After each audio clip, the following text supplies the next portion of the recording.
Let's be innovative. Let's challenge the norm. Let's raise the bar. Let's be the elite.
To be the best, one must beat the best.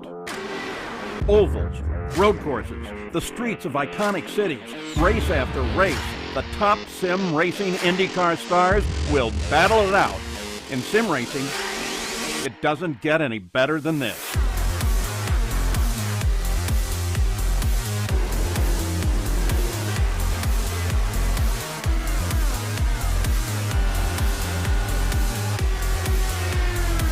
This is their battleground, for the checkered flag, for the glory, for the right to say they are the best.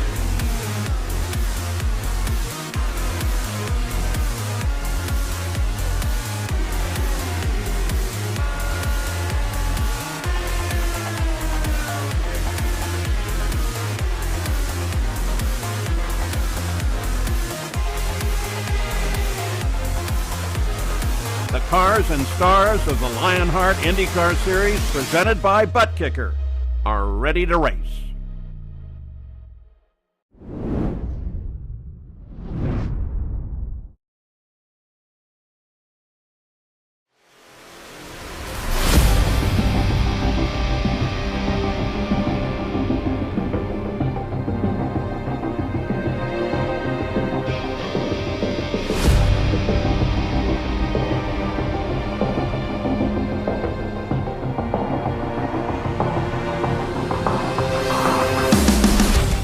Time to ratchet up the stakes. With 3 races complete in the 2022 Lionheart IndyCar Series, the 2 presumptive title favorites have shined brightest.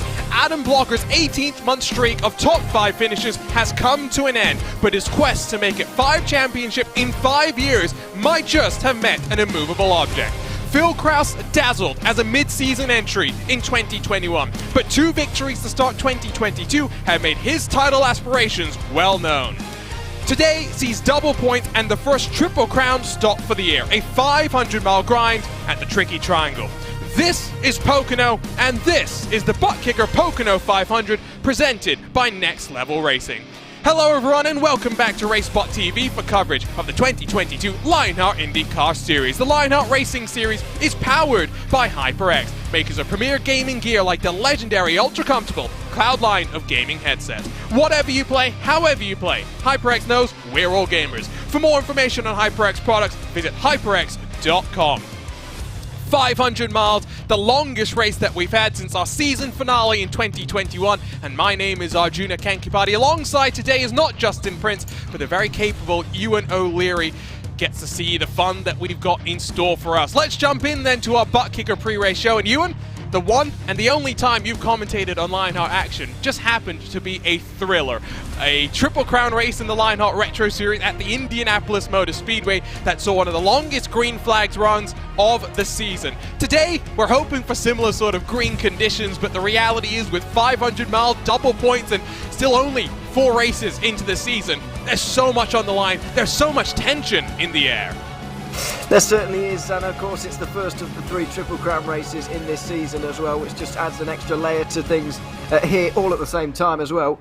Yeah, I'm very much looking forward to being here. It was wonderful to be stepping in for a Retro Series race last season, I'm delighted to be here for the IndyCar Series. It's a great schedule, and we're only just getting things kicked off here, so yeah, looking forward to this one. Should be good. 3 races in March as we look at our next level racing schedule. Just 2 in April, 3 in May. Starts to stretch out a little bit more. The frenetic tempo settles down and you get into the midst of the championship hunt. Here's a look at your driver standings presented by ButtKicker, and 2 wins in 3. Phil Krause leads the way for the private label Team Hype, with Connor Harrington in 2nd, Adam Blocker in 3rd. After 2 of the races to start the season, he's had to race outside of home with his trackside duties in the NTT IndyCar Series. Private label Team Hype have been rampant in the team standings that we'll talk about in a second, but watch out for Powerslide Adrenaline. Both outfits have all 3 of their drivers inside of the top 8 in the points. Here's a look at your team standings presented by HyperX. It is a 90-point advantage for the private label Team Hype with just 3 races done. Double points today will be vital. And then you look at the gulf back to the rest of the field, Ewan, and you can see why those 2 are the teams that we focus on so much in the Lionheart IndyCar Series. Yeah, they've been absolutely dominant so far. We've spoken about Phil Krause before, and he's just been fantastic since joining this series last year, partway through last year. He's hit the ground running this season, and it doesn't look like anybody can stop him at this stage, or indeed these 2 teams at the top of these standings, to be quite honest. We'll see if that can indeed happen today, because Krause was the winner here last year. We've never seen anybody win again at Pocono. Nobody's won more than once here, so can Phil Krause maybe break that duck today? Interesting to see that. We'll talk more about the race in a couple of seconds. I don't want to distract myself too much. Really excited for what we've got today. You saw the look at the rookies in the top 10 of the driver standings, but here's a look at the rookie standings presented by ButtKicker, where, of course, Phil Krause leads the overall championship. He'll lead the rookie championship as well. Alexis Newsom, Alexander Van der Sant 2nd and 3rd. Last time we went racing for 500 miles, it was Van der Sant that came out on the podium spot, so watch out for him. Caleb Bensey's been impressive. Malechka's had a somewhat up and down start to the campaign. Will this be the race where he shines bright to get his 2022 well and truly underway? You look through the rest of these rookies, some names like Adriano Pinheiro, 2 consecutive pole positions to start off the season. Really still waiting though for the Brazilian to dial in that race speed. Here's a look at your series details presented by Gomez Sim Industries in what is the 10th season of the Lionheart IndyCar Series, the 9th year of the Lionheart Racing Series, which has grown from just 1 to now 3 different competitions, all here live on RaceSpot TV. The car, the most recent incarnation of American open wheel racing, the Dallara IR18, with a custom fixed setup, Ewan, but the in-car tools are adjustable. The front, the rear anti-roll bars, the weight jacker as well. At a place like Pocono with 3 very different corners, mastering those tools will be key.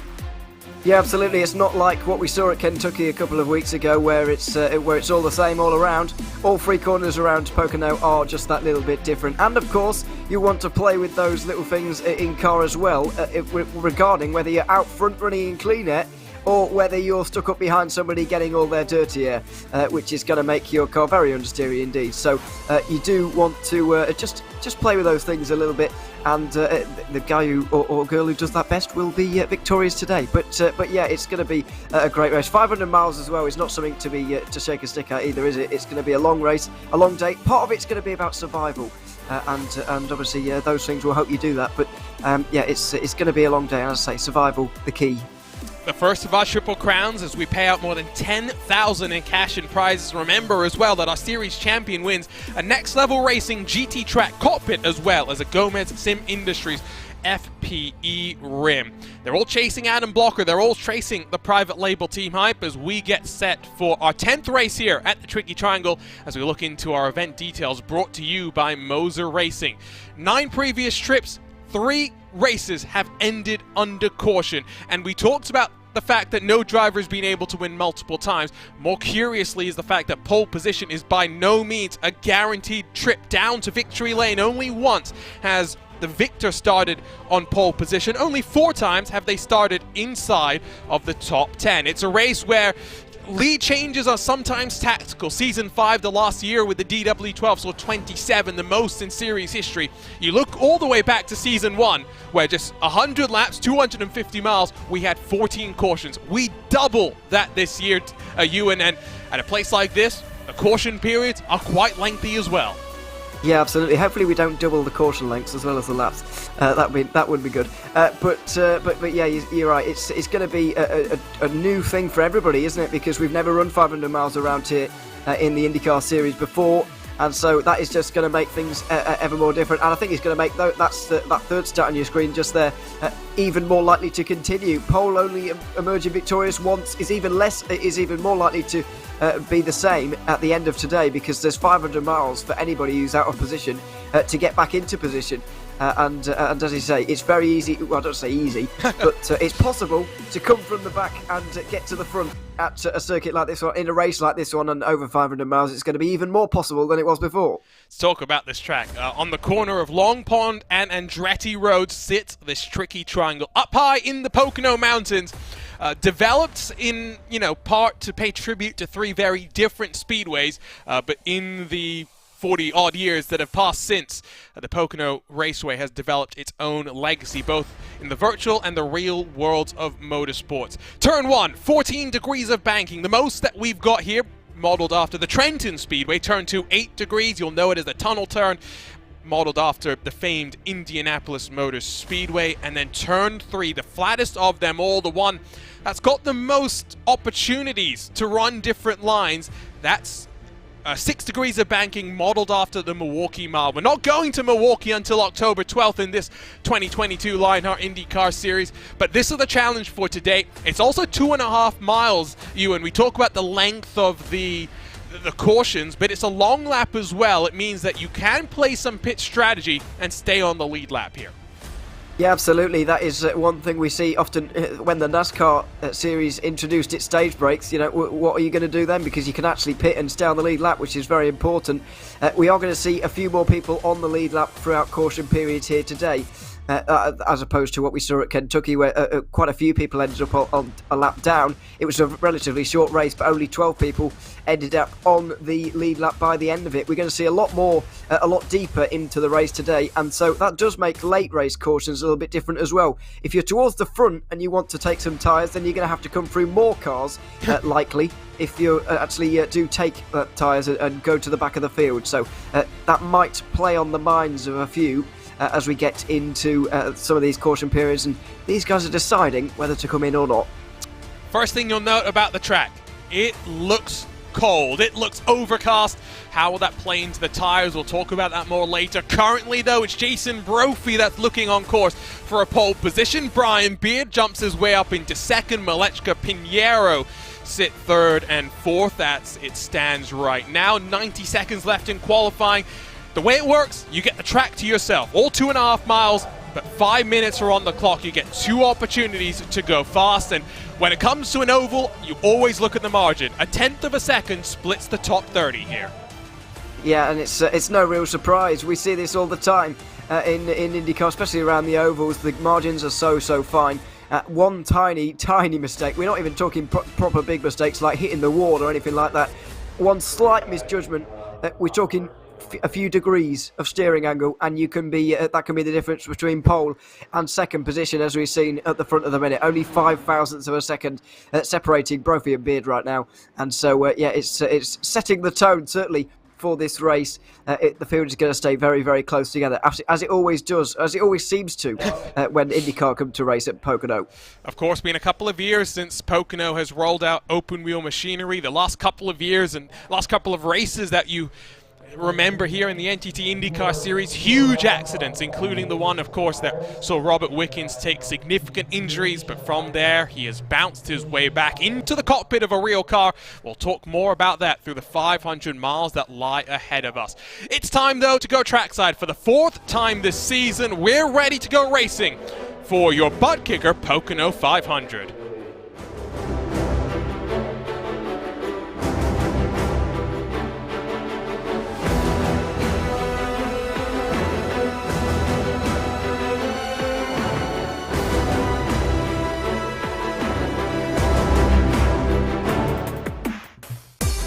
Here in the Pocono Mountains, it's Jason Brophy with his first career Lionheart IndyCar Series pole position. A 41.560 locks the yellow and black to the front of the field. He'll be alongside a fellow yellow and black machine. Brian Beard split by just 0.05 of a second away from pole position. Robert Malechka, Adriano Pinheiro, two drivers that have got their fair share of pole positions, 5 amongst the two of them in what is a fledgling career for the both of them. They'll share row 2, while title competitors last year share row 3, with Connor Harrington and Adam Blocker rolling from 5th and 6th positions. Your points leader, Phil Kraus, lines up inside of the 00 of Mike Rigney, while AJ Musselman looks for some good luck in 2022, starting from the edge of the top 10 alongside your 2020 Retro Series champion, Ryan Otis.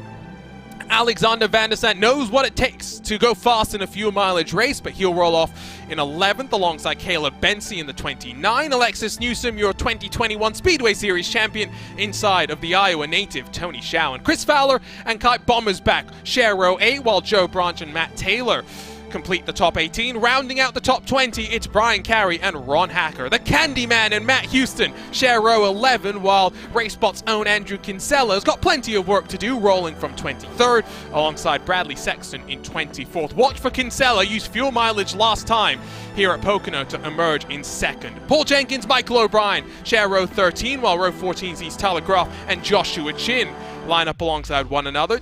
To complete the top 30, to complete the cars within 1/10 of a second, Alex Guyon and Stefan Larkamp bring up the top 30. Big old field here today, where we see Andrew Marquez and Chris Lanini share row 16, Adam Fraser and Matthias Kraus some of the final lap times on the board. Barrett Rolfe has it all to do in qualifying again. Not having the best of speed there, he'll roll from 35th, alongside Mike Rasmus, Lionel Kalisto, and Mitchell Riggs. The other cars not putting in a qualifying lap time. And as always, we've got many cameras positioned around the track to take you through today's action. Let's start with the 4 featured onboards, where Tyler Groff, carries your Graphics Esports onboard camera. World-class design from the real world to virtual. Visit graphicsesports.com. Carrying your ButtKicker onboard is Adriano Pinheiro. Sim racing is better with ButtKicker. Visit thebuttkicker.com. Alexander Van der Sant carries SimRace 24/7 onboard. Visit simrace247.com, where sim racing is for everyone. And from 35th, Barrett Rolfe has your HyperX onboard camera. Whatever you play, however you play, HyperX knows we're all gamers, and HyperX is always ready to play. 200 laps on the board. It's a long old race where if we went green, we're looking at as many as 5 pit stops. What are your expectations here quickly, Ewan? It's going to be very, very exciting indeed. As I said, the field is going to stay very, very close together for a very, very long time, which means that the intensity of the racing here is going to be quite unbelievable. I'm very much looking forward to it. I hope these guys are ready, though. Well, if the drivers aren't ready, how can we be ready? How can you be ready? Wherever you're watching around the world, delighted to have your company on this special presentation of the Lionheart IndyCar Series on a Saturday. It's time to go racing for the first Triple Crown. Competition, commitment, excitement. This is Lionheart, and this is the start of the ButtKicker Pocono 500.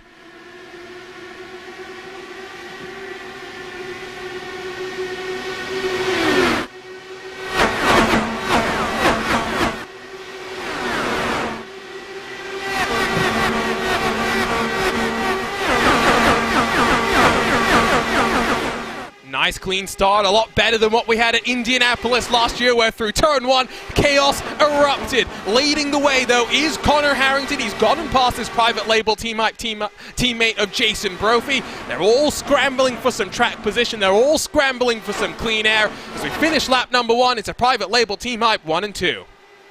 It's hardly surprising to see either, given the start of the season that they've had. It's been absolutely fantastic for them, getting themselves into order. Harrington and Brophy at the moment just exchanging positions as well, by the looks of things. There's a lot of position exchanging going on down the field. But as I said, it's all going to stay very close for a very long time, and it's proving to do so far.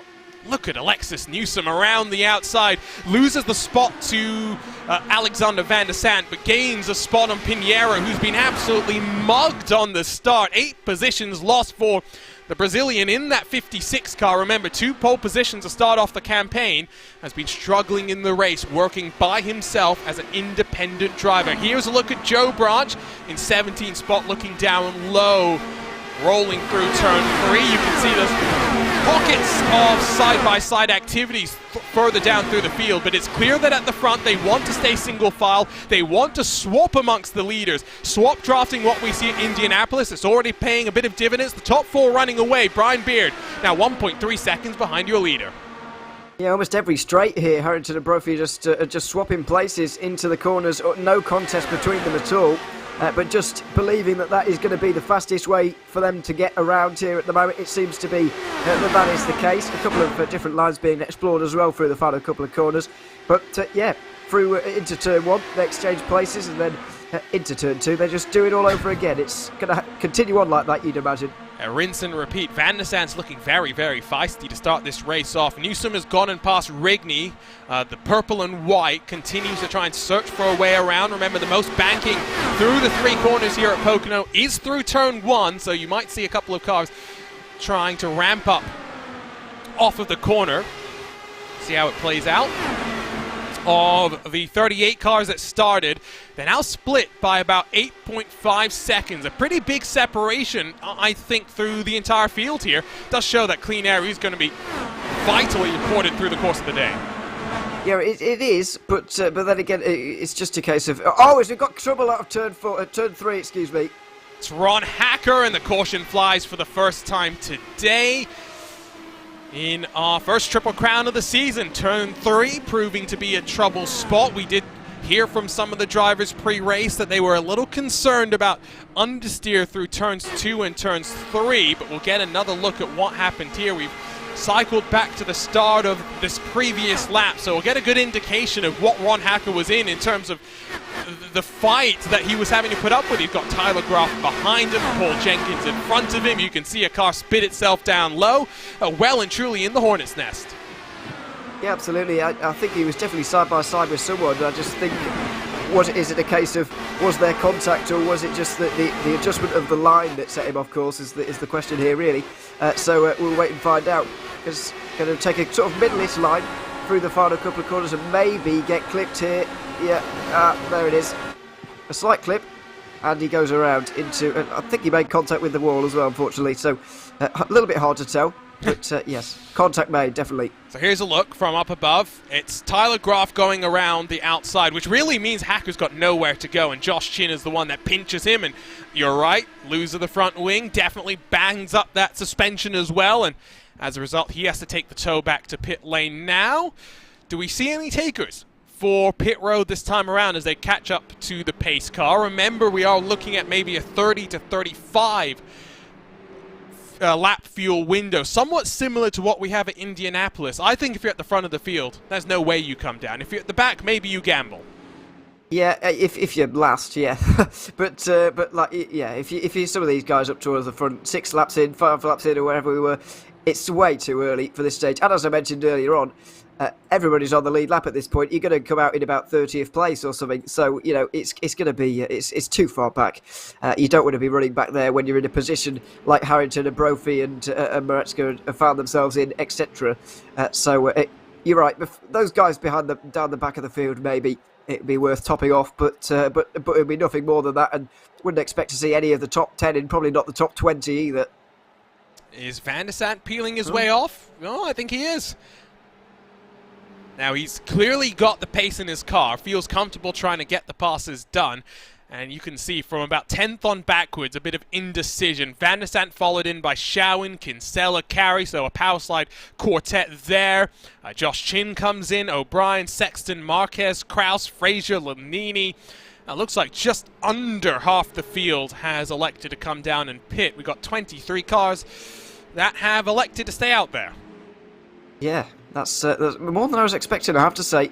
About 15 of them coming in, or 14 if you just count Ron Hackett, who's obviously in. But yeah, that's a little bit surprised to me. Yeah, it's just a top off on fuel, isn't it, really? But we'll see if it really pays dividends later on. If I was some of those running inside the top 10, I would certainly have probably stayed out there. But it just depends how comfortable you are running in traffic, really. Some guys are way more comfortable at running behind others than some other drivers are. So if you're quite happy to be in the pack and in the danger zone, then that's all right. But if you'd rather be out in clean air, then obviously you'd want to stay out. Some would say that a pit stop here is a highway to the danger zone. Let's talk about the nerves very quickly, though, here, Ewan. I mean, 38 cars at Pocono. It is by far one of the bigger grids that you'll ever see, be it virtual or real, here at Pocono. Usually when the NTT IndyCar series come here, they'd have less than 30 cars out on track. What do you think this early caution and just one car being retired as a result of it will do to the nerves of some of these drivers, especially when it comes to expecting further interruptions by the presence of the safety car? Well, yeah, it's not exactly going to settle those nerves, is it? Heading on forward in this race, because yeah, you're right. It's very much the danger zone in the middle of this field. We're in the late 30s in terms of how many cars we've actually got out there at the moment. So that is a lot. And it's a lot for everybody to deal with. So it's certainly not going to be settling any nerves, I wouldn't have expected, throughout the opening portion of this race. But it is all about staying calm. I think the fact that it is 500 miles will settle a few, or not allow people to get too worked up about it just yet. Because, you know, if this was a 250-mile race, we were only racing for 100 laps, excuse me, then the situation is a lot different because you've got a lot less time to do everything. But given the distance we have here, I think some people will be quite happy to ride around the back for a little while, and then as soon as we get past the halfway mark, they can start to creep their way forward again and just try and keep themselves as safe as possible until the real crunch point comes later on. What lap do you think the magic lap is here? If you're going to lay back at the start, take it easy, when do you start to ratchet up that intensity? Well, I'd always say in a race like this, for me personally, it's always halfway. Especially this more applies to the Daytona 500, really, where you want to stay out of trouble desperately there. But you know, halfway you start to think, okay, I should probably start moving forwards now, because otherwise I'm just going to finish at the back, and nobody wants that. So maybe halfway again, but maybe even later than that, really. It just depends how the cautions fall, and obviously nobody can predict that. If we get some late ones and our last 50 laps are quite interrupted, then you can move forward really quite late. But obviously we don't know when those courses are going to come just yet.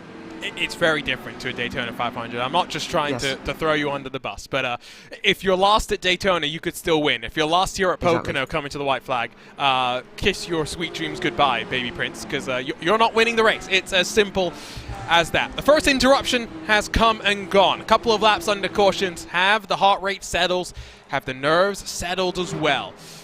Ron Hacker seems to be our one and only retirement from the first caution of the night. Josh Chin gets involved, but it's his private label Team Hype teammates at the front controlling the field, and Jason Brophy gets us back underway in your ButtKicker Pocono 500. Nice, tidy single-file restart at the front. The top five getting a bit of separation back to Brian Beard, and that's the thing with single-file restarts here, Ewan. You've got to be on top of it, because here comes the move down low. The muscle man muscling his way past Brian Beard. Yeah, absolutely. It's all a very different kettle of fish than the rolling restarts with the double file. The rolling starts, excuse me, with double file. Yeah, it's very different indeed. You do need to be a lot more attentive if you don't want to miss anything. And yeah, we're seeing the winners and losers already. Really, a top five kind of breaking themselves away almost. We see a bit of a lead change even into turn 3 on this occasion. But yeah, Alexis Newsom, by the way, been fantastic on this start. 5 positions up already. We're only 9 laps in. Right? That's what I was just thinking. How is she doing this? As, again, swap for the lead. We won't fixate too much on that, because at least in these first 10 laps of a cycle, you do expect the swap draft to be quite prevalent at the front of your field. Here comes Newsom past Otis, and now looking to get past her teammate in the factory-backed motorsports crew. The muscle man, I think, is going to lift off and might actually open the door behind for Ryan Otis to sweep on through as well. He gets through. Here comes Rigney, just checking up on the inside of the tunnel turn. Might cost you one, might cost you two, but the muscle man muscles his way to hold on for now. Yeah, this can happen where you get overtaken by one car and then you just get shuffled on backwards further and further and further. But if you can just get yourself back into the train quite nicely, then you'll be all right, as he's just done there in the 54. Managed to get in there quite nicely. Newsom makes another pass. There we are, down inside it at turn one. But yeah, it's all very packed up in the midfield. The top five getting away, but after that it is a bit of a mess. Can you tell that Newsom likes ovals? If you couldn't, I'd be shocked. Here's a look on board with Brian Beard. Start on the outside of the front row, but now 2.5 back from your leaders. That top five split by just under a second, so every car there is in drafting range. Now Newsom's got some work to do. Maybe already the numbers starting to come into effect here for some of these drivers further back as they think about some of the fuel saving. Again, a swap for the lead. Pinheiro looks down low on Chris Fowler. Behind him, it looks like Joe Brandt just having a peek to the inside on the Candyman Dustin Wardlow. Remember, we're only working lap 12 of 200 here. Exactly. We've got a long way to go in this race here, and it's just about getting the laps done at this stage, really, more than anything else, more than moving forward. I know we're seeing some fantastic moves down the field from some of these guys trying to get up the order as quickly as possible, but it's not the most important thing in the world at this stage. Arguably saving fuel a little bit, saving your tyres, arguably a little bit more important at this early stage. You might be able to run a little bit further into the race, but let's wait and see how they play it, really. Everybody seems pretty happy to just fight for now. Yeah, just look at the gap out front. Newsom is shuffled back into line. I think she's realized that there's no way that they're closing that gulf in front of them. Better to ride and do some fuel gains and strategies, at least for the time being. Leaves Ryan Otis, Brian Beard at the front of the peloton to do the swap drafting to try and affect a speed increase that will close the 2.5 second gulf that they have back to Phil Krause. I think it's fair to say, Ewan, not totally familiar with everyone in this field. Again, only your second ever time covering Lionheart, but one person you are intimately familiar with is our defending race winner, Phil Krause. Well, intimately is a bit of a stretch, but but yeah, I see what you mean. Yeah, in fifth place at the minute, Phil Krause doing a very good job. Seeing him win on multiple sims at this point. He's a very good driver, very strong oval driver, but it's also one of those, especially helpful in a series like this, if we're talking about the championship in the context of the whole of it. He's very good at road courses equally, so he will be a force to be reckoned with throughout this season. And yeah, it's great to see him in such an early point in his Lionheart career doing so well. Obviously, already won 2 races this season, and he looks like he can't be stopped at the minute. Just kind of biding his time, it looks like, at the moment in that front group. Out of turn 3, working lap 15 now. Still a battle between Otis and Beard, who aren't cooperating to the extent that Harrington and Brophy are doing at the front, and that means last time around almost 3/10 lost by these two compared to that leading group. They've set sail. They're waving goodbye already. All just happens on that restart as well, and it's hard to emphasize just how tricky that the checkups can be, and that's why I think a lot of people don't realize this, but you don't want to be lifting off the throttle. You want to be getting onto the brakes so that you still have the engine in a good RPM range to power yourself forward. It's one of those tricky things where experience is vital, and the 5 that are running away, they got plenty of experience both in and out of Lionheart. Exactly, yeah. Those who have experience will come to the fore in these longer races. Generally, you don't get too many surprise winners at a circuit like this, and yeah, it's good to see at the minute. It might not be the most exciting thing to see these guys just swapping positions almost with every corner, and it might be a bit strange why we're not even showing it sometimes. But yeah, it's the fastest way to do it, quite clearly. And that's why they are doing it, and this is why you have to be so attentive on the restarts. Going back to what we talked about earlier on, your single file restarts, you have to be right up behind the guy in front, because you don't want to miss the split that eventually will form at the front. Obviously, all of the top 5 made the split, but The rest of them, they're kind of in one big group, miles behind at this stage, and the gap is still only getting bigger. Yeah, that's a visual indication at the gap. It might as well be a country mile. Once you're that far behind on an oval and a high-speed oval like this one, you start to panic. Phil Krause is in that bubble, about a second back from Adam Blocker. He won't be, panic stations, DEFCON 5 just yet, but he will be somewhat stressed about the fact that he might lose the draft of those in front. Mired in the midst of the top 20. Oh, how close was that? Oh, and a car into the wall. Saves it, does a great job to hang on to that one. Now, who was that? That was slip-sliding all the way across the track and, in fact, doesn't wrangle it into submission. Yellow flag flies again. That's Tyler Graf in the 98 car. Yeah, Tyler Graf there has gone off clearly. It was brewing, wasn't it? We saw it on the entry to turn 3. It was all starting to go wrong. Nearly caught this one, but in the end went into the wall in a very similar way to what we saw to bring out the first caution, actually. But we'll have a look at how it started. It all starts a little bit to the left-hand side of your screen here, and I think he gets caught up with the aftermath, really. So you see understeer City early up the front, and then you've kind of got to, and then the aero wash obviously sends Graf into the wall, and then he's wiggling around everywhere, and unfortunately can't save it, so into the wall, and we have our second caution of the day. Let's ride on board from within the aero screen and get a good look from his perspective. So watch the white cream colored machine that's going to be in the middle of some 3 wide. Slides up the track, then has to back out of the throttle because an Ascari Autosport machine comes up wide. Graf's in that dirty air, tries to keep it pinned to the floor, and, well, that's the end result. Car number 2 taking a tow back to pit lane. Yeah, should be will probably be the end of the day as well, unfortunately, for Graf there, by the looks of things. And yeah, that's unfortunate to see, but we talked about the aero wash at the start of the day, how it's just going to send you absolutely ploughing, and unfortunately it did there. And yeah, it's already caused a couple of incidents today, and I'm sure they won't be the last. So yeah, pit stops will be coming up, and I'm sure there'll be a few more this time. Surely. We've also matched, if you're keeping track, which I'm certainly not trying to keep track of when I can relax for the rest of the day, already matched the 2 cautions that we had at the end of last year. It wasn't 12 months ago, because Pocono last year was October 13th, if you want to know the exact day. So what are we, 6 months on, something like that from that race? Now, do the cars that boxed under the first caution come in? I would assume they do, because you surely want to follow the field in and at least be on the same strategy game as them. As well, Malechka. How close do you want to get on pit entry? Very is the answer. Well, yeah, not that close, because that was a little bit scary. But yeah, I think you're right. There's going to be almost everybody in here. I'm sure there's going to be a few gamblers who stay out to the left-hand side, but almost everybody comes in here, and it's the pressure's going to be on, because you don't want to run through your pit box at a time like this. You're going to go sailing back down the field if you do. And so it does look like everybody's hit their marks nicely and got up onto the jacks without issues. But yeah, very high pressure stops here as they all leave pit lane.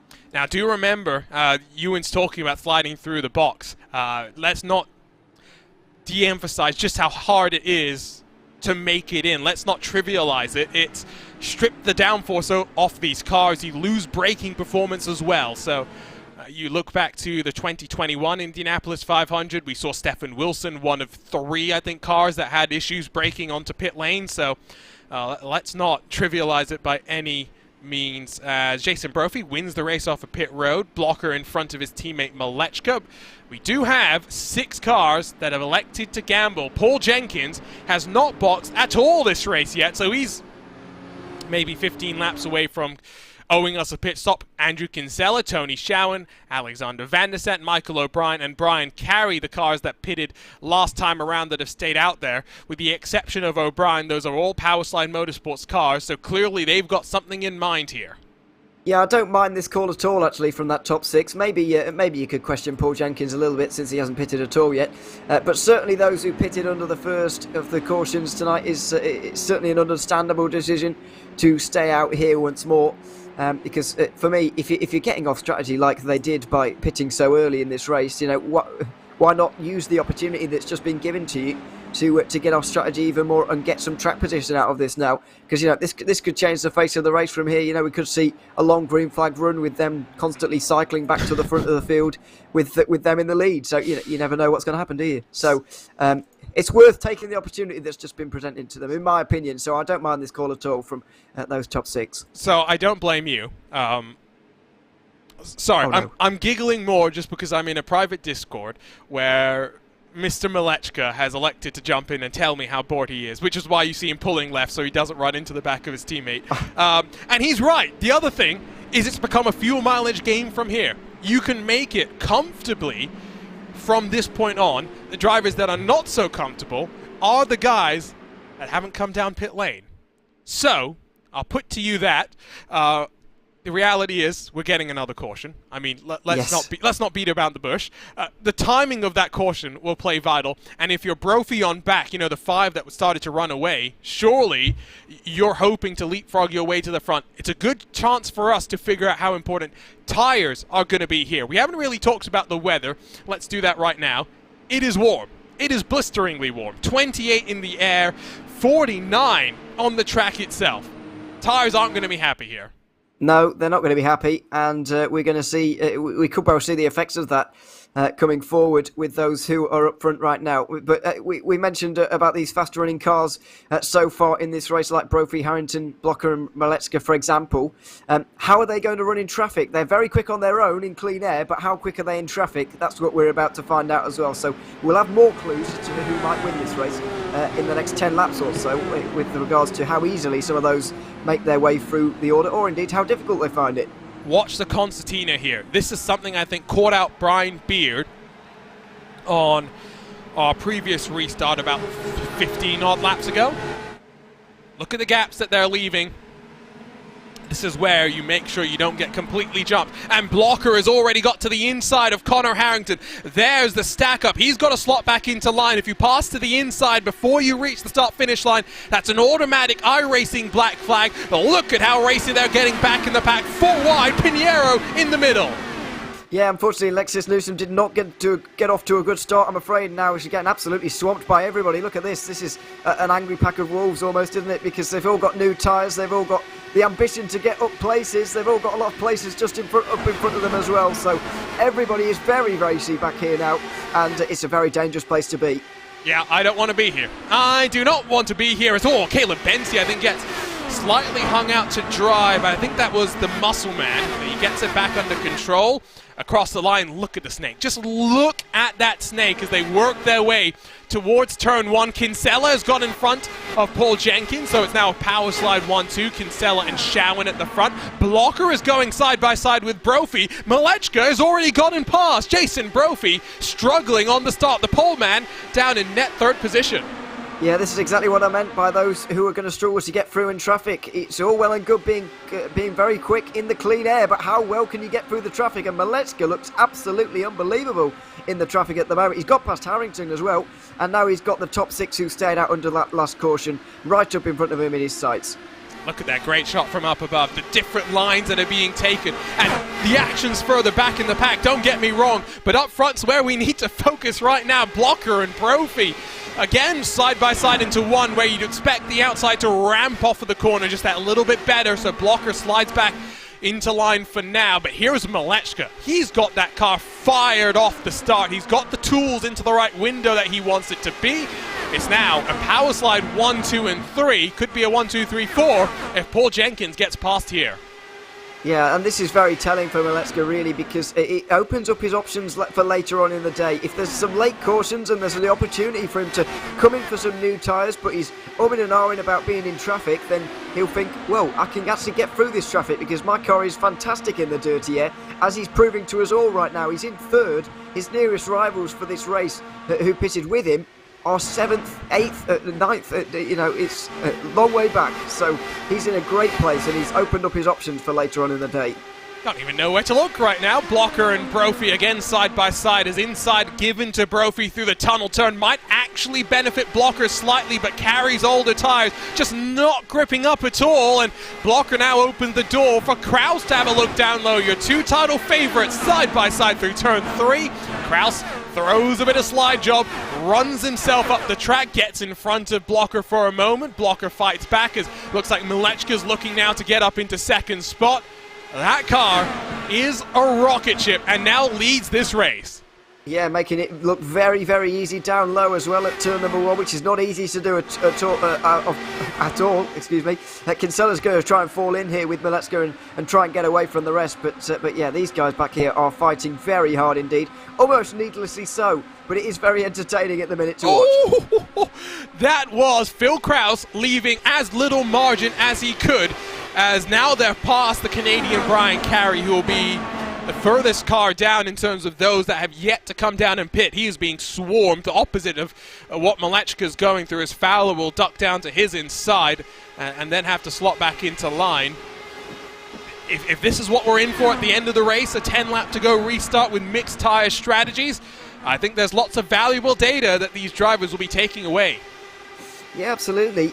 You know, you'd think tyres, especially in the conditions that we have right now, at nearly 50 degrees on the road, that it would be all let's take tyres. But it's really not at the moment, because some of these guys are really struggling to get through the field. I know they've got through on Kerry, but he's falling through the field quite quickly on everybody at the minute. You know, Malechka's been the only driver to get through the field at all, despite having new tyres. So this is very telling.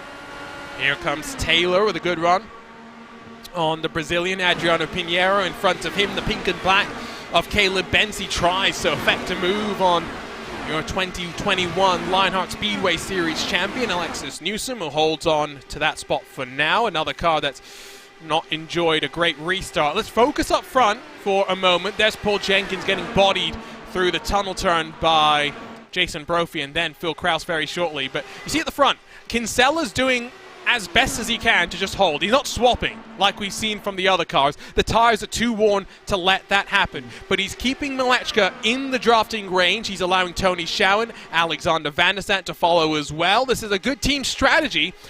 Power Slide looking somewhat on the back foot to start this off, with Private Label Team Hype having all 3 of their cars inside of the top 5. Well, they now run 1 through 4. Yeah, it's looking good again. But yeah, I think you're right. The Kinsella's just trying to hang on at this point rather than actually push on with Malechka here, and Malechka's more than happy to tow him along. It looks like there has been a little bit of... I think Blocker might have got into some trouble there. Just saw him dropping down the order a little bit. And he's lost a couple of places, so he's certainly been a bit more separated from Phil Kraus than he was earlier. Those two were going absolutely side by side through all the corners earlier on, but not so much anymore. All 3. All 3 of them, right? Exactly, yeah, all 3. Sorry, I was just trying to figure out what happened. I think maybe it's just Paul Jenkins who's being a bit of a roadblock now, and Blocker slots into line. 2 of the first 3 races we saw Adam Blocker racing away from home. Round 1 saw him racing from league member James Grahula's home. Foreign setup, of course, he made it work. Then round 3 was from a hotel in Indianapolis, where they were meant to be testing after the brand new IndyCar engine test, but because of weather, things got shuffled around. A couple of teams called it off and elected to go run at Barber instead, as that's a bit of a wobble for Jason Brophy, but no harm, no foul, I guess. So round 3 was about racing from a hotel with a cell service instead of Wi-Fi, with wheels and pedals borrowed from his teammate Robert Malechka. It was a basic Logitech G29. The tables have turned. This time around, it's Phil Kraus. That's the one on borrowed hardware. He's in the middle of a move, so he's racing from a hotel room. Internet seems to be holding steady, so that's important. And I would somewhat argue, Ewan, that if you're not on your regular hardware, ovals tend to be a little bit easier than road courses to at least not be a complete danger to those around you. Now, being on pace is a different story, don't get me wrong, but I think it maybe helps that it's a fast-flowing oval. Kraus doesn't have too much to worry about. He can run with his teammates as well. That is vital. Yeah, I think easier is the key word, really, than it otherwise might be. So he's picked a pretty good day for it, by the looks of things. But that means by no means easy, because, as I said earlier, the race is going to get so intense towards late on in this race. If he has to race at 200 miles an hour, absolutely wheel to wheel with everybody back in the pack later on, then that might start to become a bit more strenuous with a foreign setup. It's just all of these things. It just kind of add up throughout the day, really, and the mental fatigue at the end of it, because. Normally, you wouldn't have to think about certain things on a home setup, but you might have to think about a few more things throughout the day, and it is quite a long day today as well. So it might add up later on, but for now, he'll be absolutely fine, and he is doing absolutely fine in 7th. Yeah, which button is my I need to pit button? Which button is the I need to get out of this race button? It would go that way. So top 2 have broken away. Van der Sant in 3rd is technically within drafting range, but really on that bubble. We've seen Adriano Pinheiro run some edge of your seat kind of lines. Down low, up high, doesn't matter. He's gone even below the yellows. Oh, that's the factory-backed car into the wall. That's Alexis Newsom. Yeah, just we were sitting there running the high line all day. It was probably the highest of anybody, actually. But that's a little bit too high, unfortunately. Just scraping the wall. Gotten away with it. But, losing a few places by the looks of things. And, continues to run high anyway. Maybe got away with that one, not too much damage. Let's have a look on board with Alexis Newsom's car on your RaceSpot TV replay. As you can see, that's the dirty air from Brian Beard. She is off the throttle, but there's just no margin of error. She was all the way up the creek without a paddle, and I think, just about gets away with that one.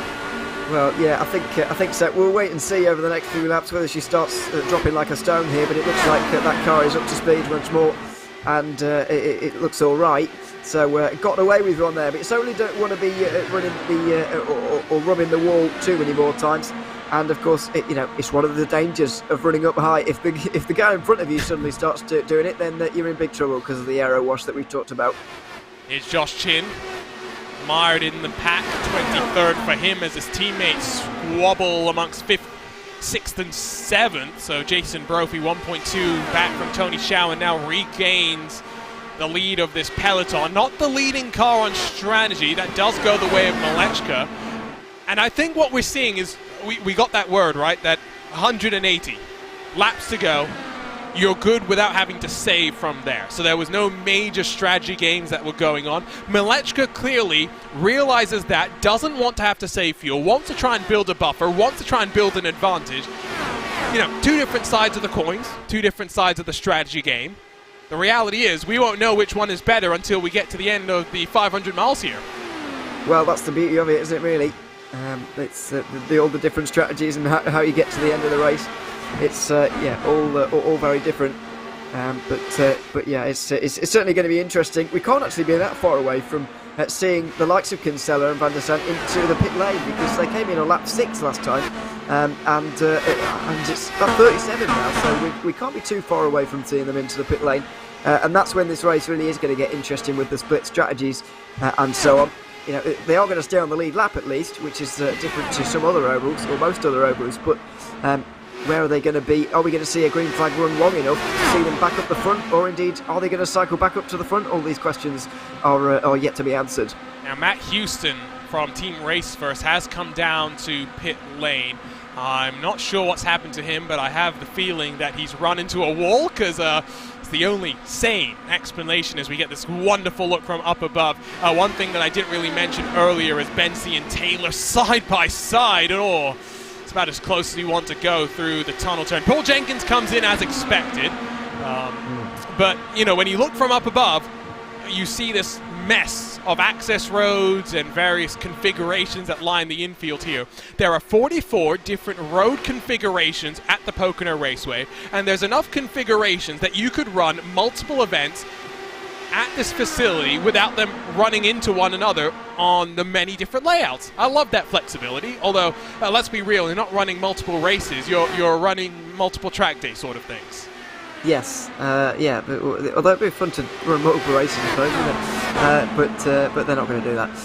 It's a slightly strange place in that, but people forget how big it is. It's absolutely massive. Huge. So when you start to fully realise how big it is. It's not actually that surprising, somewhat, but that they've got 44 layouts. But it is still impressive, and yeah, it's an impressive place to race. One of the people complain about ovals being unique, but this is being ununique, I should say. But this is the most unique you can get, pretty much, isn't it?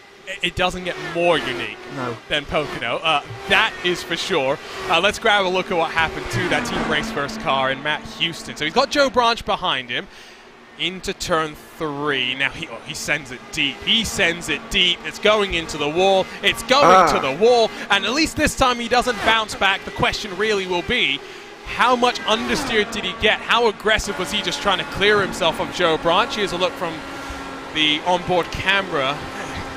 Healthy dose from, I guess that was the muscle man. And yeah, the sigh of, I guess, inevitability was there, Ewan. Yeah, it's on the throttle far too early, really, for the situation. He was in there and it got straight into the wall. Unfortunately, we talk about obviously slow in, fast out fairly often, and he was very fast in there, I'm afraid. So yeah, it's unfortunate. But these things can happen, and in previous times you might be able to get away with something like that with less damage. But the do damage mold these days means that you will literally lose wheels doing that. So yeah, it's unfortunate for him, but it shows there's no margin for error around Pocono or anywhere. Slight mistake. Speaking of no margin for error, slight mistake from Caleb Benzi off of turn 3 has allowed Adriano Pinheiro to get on past into turn 2. So nice and easy. There are Brazilians back up into 14th, albeit 10 positions down from where he started this race. I don't think we're too far away from seeing the likes of Kinsella and Van der Sande. I know you were speculating a couple of laps ago. Brian Carey, Michael O'Brien have come down to pit, but I think Kinsella, Van der Sande and Schauen probably 1, maximum 2 laps before we see them dive their way in. 22 laps for the rest of the cars that pitted under that last caution, so maybe about 10 laps away from them boxing as well. Well, yeah, I mean, Jenkins came in at lap 37, and he hasn't pitted yet. So these guys came in on lap 6, so you do the maths. We're really getting towards that point now. And this is exactly what I was talking about earlier on, about these guys staying out under that second caution. It could turn out to be a good roll of the dice, and it has been for Kinsella, because he's still in second place as he comes into the pit lane here. He's really been able to hold off these guys on new tyres very, very well, despite the conditions, despite what you'd expect normally. And so this strategy call has really paid off, and he started outside the top 20, wasn't he? He was miles down, but now back right into the fight, right into the fray once more. And yeah, this is the beauty of the using a different strategy in one of these races. Lap traffic is becoming a thing. Yeah, sorry, those are the cars that have just boxed him. Michael O'Brien, for example, has emerged right in front of your race leader and will go a lap down by virtue, but you'd wonder with the tyres if he's going to be able to blow his way past. Van der Sande comes in this time around, so he's elected, or managed I should say, to go an extra time. As Kinsella's up and away, he's going to emerge right in front of Tony Schauen again, just maybe a couple of seconds in front of your leader. And there's the... We say you're not going to go a lap down, but it's close. Closer than you'd like. We forget that IndyCar's a lot faster than NASCAR, and yes, it's quite close, and so you do need to be very close to the leader. Kinsella luckily was right behind Maleczka, so it's all right, but even so, it's a little bit nervy. And indeed, despite Maleczka being on older tyres at this stage, they really are quite old, these guys have put new ones on, there really isn't that much of a difference. It really is surprising to see. You'd expect the tyre wear to be a big factor. It's nearly 50 degrees down on the road, for goodness sake. And still, these tyres are making absolutely, I don't say no difference, but minimal. Yes, minimal. I think that's the right way to put it. This is how Maleczka would have wanted it to cycle as well. He's almost 3 seconds clear of Phil Krause, Jason Brophy, and Connor Harrington, the private label triumvirate there, with Blocker, Fowler, Beard, Taylor, Pinheiro, Newsom, the rest of the top 10. So it's worked out nicely for them. You can see Van der Sande emerged just in front of Kinsella and Schauen, so good for them, not so good for O'Brien and for Brian Carey, who is way in the pack. He's behind Adam Blocker, so if a caution dropped now, it would favor, those 4 cars in front of the leader. doesn't work as nicely for those behind, as it looks like Brian Beard slots behind Matt Taylor in that MadWorks Motorsports car. So coming up to the quarter marker of this race, 2 cautions. It's cleaned itself up since then. Yeah, I mean, we talk about it all the time, cautions breed cautions, and it really is true. Once you get into a rhythm like this, things get a bit easier. Easier being the key thing there. It's not easy, but when things get a little bit more spaced out, you're around less cars, and the cautions become less and less likely to come out. However, as you said earlier, we're not going to have an 180 green flag run until the end of this race. So it's just a case of when that caution comes, being the best place for that you possibly can be, and then taking that on when it indeed comes. But yeah, for now, all you've got to do is it's just about getting the laps over with at this stage. Getting minimal overtaking at this stage between everybody. Save a little bit of fuel if you want to, and save your tyres, save everything, and yeah, just get the laps done with. Tick the laps by, because there are a lot of them. Yeah, build yourself into the rhythm. I think ticking the laps by, that's the phrase that I'd use as well.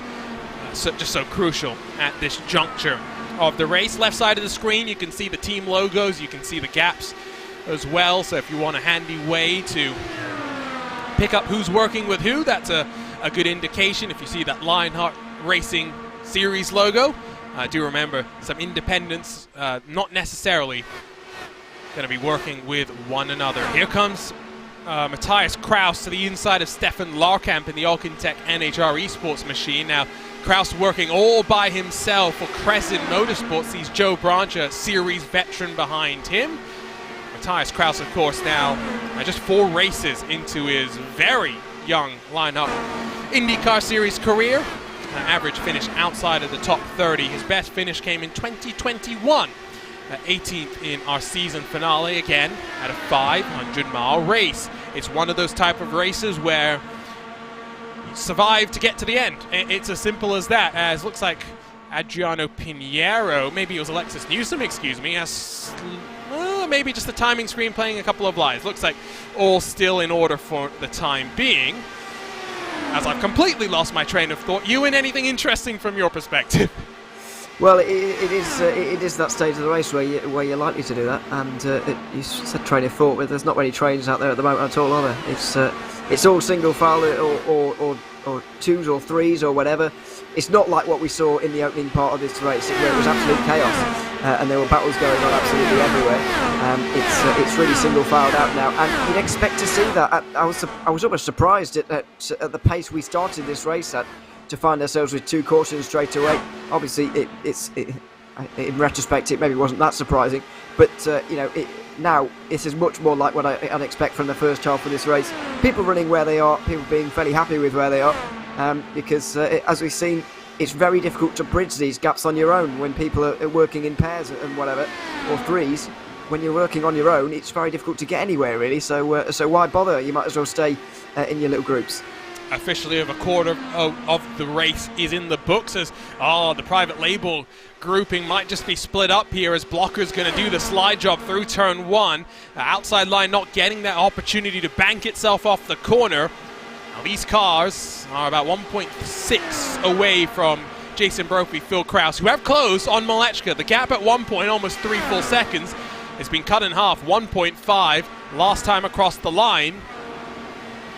Reaching that stage where we're past 30 laps in the run, the balance of the car will have significantly changed, and we've got pit stops underway. Connor Harrington clearly thinking the time is nigh to come down to pit. Well, yeah, it just shows that when we don't have cautions all the time, these fuel tanks don't actually run that long, because it's only been 31 laps or so since the caution came out, and since most of these guys came down pit lane. Malechka's been out on his own for more than half of this stint, and he could barely make it to 31 laps here, so yeah, that's very telling, I think, as to what we're going to see throughout the rest of this race. Although it does, if indeed by some miracle we do go green the rest of the race, 5 more stints, including the one they're just beginning now, will make it perfectly to the end for everybody. So now we wait and see as these cars release themselves. Kraus is going to be boxing this time around, so will Blocker, and you'd assume the rest of the company. But going back to your point, clearly what we're seeing is when things get stretched out, going more than 33 costs too much time to be worth it. You want to be doing 30, 31. Remember, we had a couple of laps under pacing as well that would have burnt some fuel. So those are the numbers that we're really looking at. And look at the two cars that are in front of Maleczka here. Kinsella has managed to get himself in front, and Van der Sant has as well. So these guys are going to become the leaders again. Well, they're going to become 7th in a minute, because still some people haven't pitted yet. But he has been jumped here. The undercut for these guys running on that alternate strategy has worked out. I'm not expecting them to hold on to the lead for that long, but it's still very telling that Maleczka has found himself within these guys once more. Because we talk about the tyres not making that much difference. Well, they're making enough difference when you're out in the clean air and out running around the other side of the circuit. Well, what's happened to Phil Krause here, who's just in front of Paul Jenkins, but way, 3 seconds back from Jason Brophy, who are basically interchangeable in that last cycle. Here's a look at the pit stop time. 12.6 is awfully slow. And remember, you can't do wing changes, which sometimes would add, like wing angle changes would add a bit of time. You can't... You're basically just doing full fuel and 4 tires, which is a pretty even number, maximum of 10 seconds. Krause has gone 2.5 seconds longer than the rest of the field. Yeah, that is a bit weird.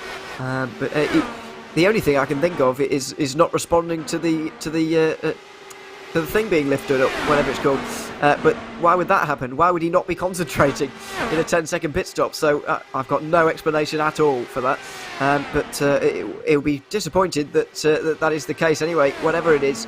And he'll want to rectify it, because he can't afford that kind of stop. If, as I say, if the caution comes out with 25 to go and everybody's in at once, he can't afford to do that again. So let's look into his box. Oh, there's why. Has a reverse very slightly, he slides through, but then the position where he's in is so awkward that iRacing, being such a good, deep dive simulation into what goes on, also brings that out as the caution flies just after the pit stop cycle has come to an end. So it's not going to create too much drama there. Lionel Callisto and Dustin Wardlow again off of turn 3. Yeah, turn 3 has proved to be very, very tricky. It's the least banked of all of them, and this looked like it wasn't turn 3 at all, actually. There's a bit of afters anyway, going down towards the straight, and that's what brings the caution out. But these two have clearly come into contact through turn 3. Around the outside line is the move, and then the switchback line. It is turn 3, technically. Oh. Well, technically, the accident just goes on for a very long time, yeah, and then blown rear left sends that car around. But yeah, just a slight misjudgment, going for the kind of switchback off of turn 3. A very slight misjudgment causes one of the cars to get out of shape, and that could have been a lot worse, that. Yeah, no, I mean... Again, these are reverse. That's quite bad. Yeah, these are reverse airplanes.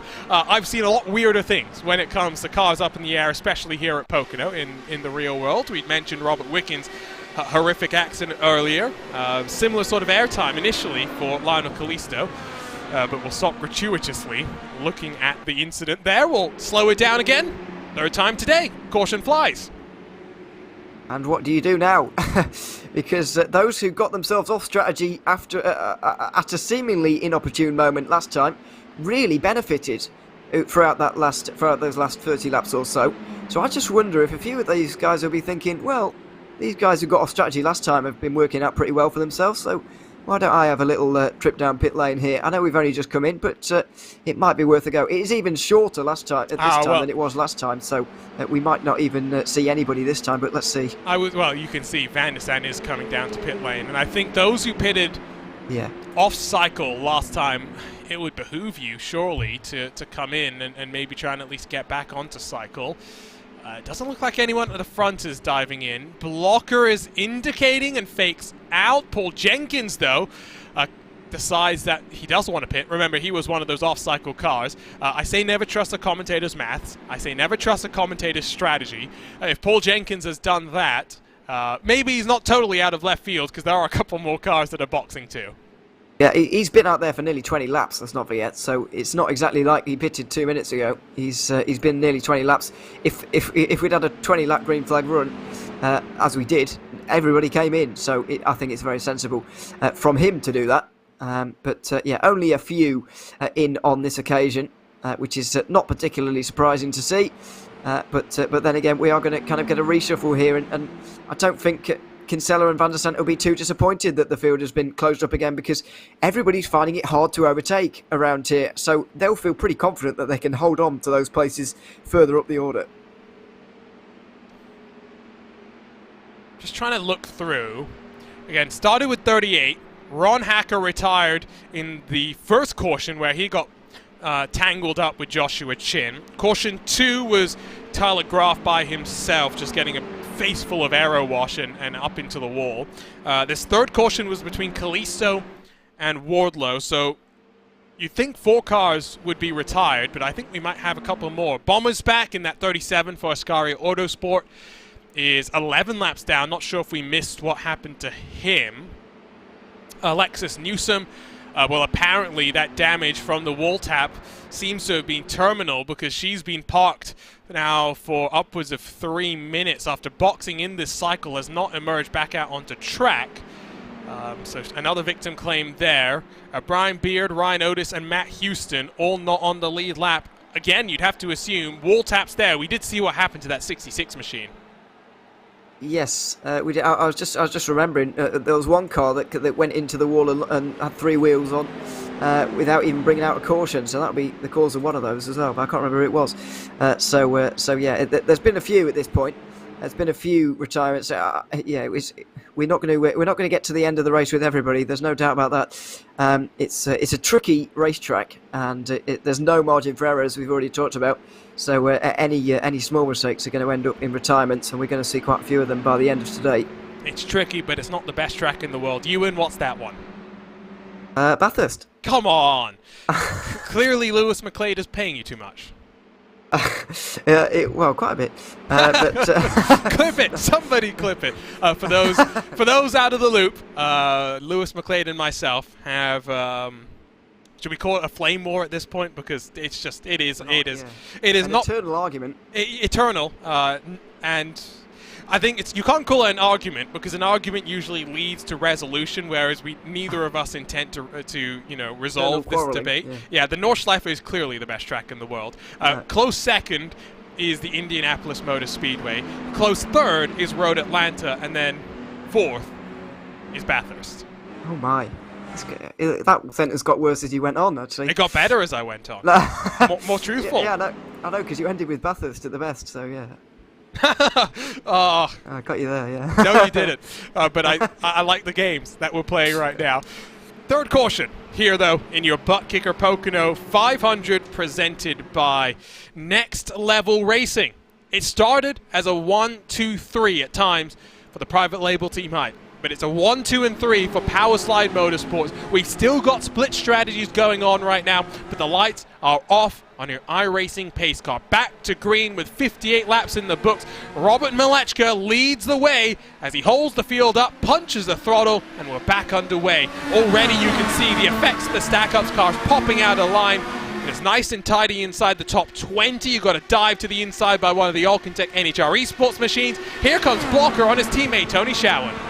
Oh, and this is the best time to make moves. If you were struggling to do it earlier on, then you might as well do it now, and that's exactly what a lot of people are thinking at this stage. This is where accidents can happen, but everybody keeping it nicely for the moment. And look at that, flying down the inside. Trying to take the lead away at the moment is Brophy, and it looks like he's done it.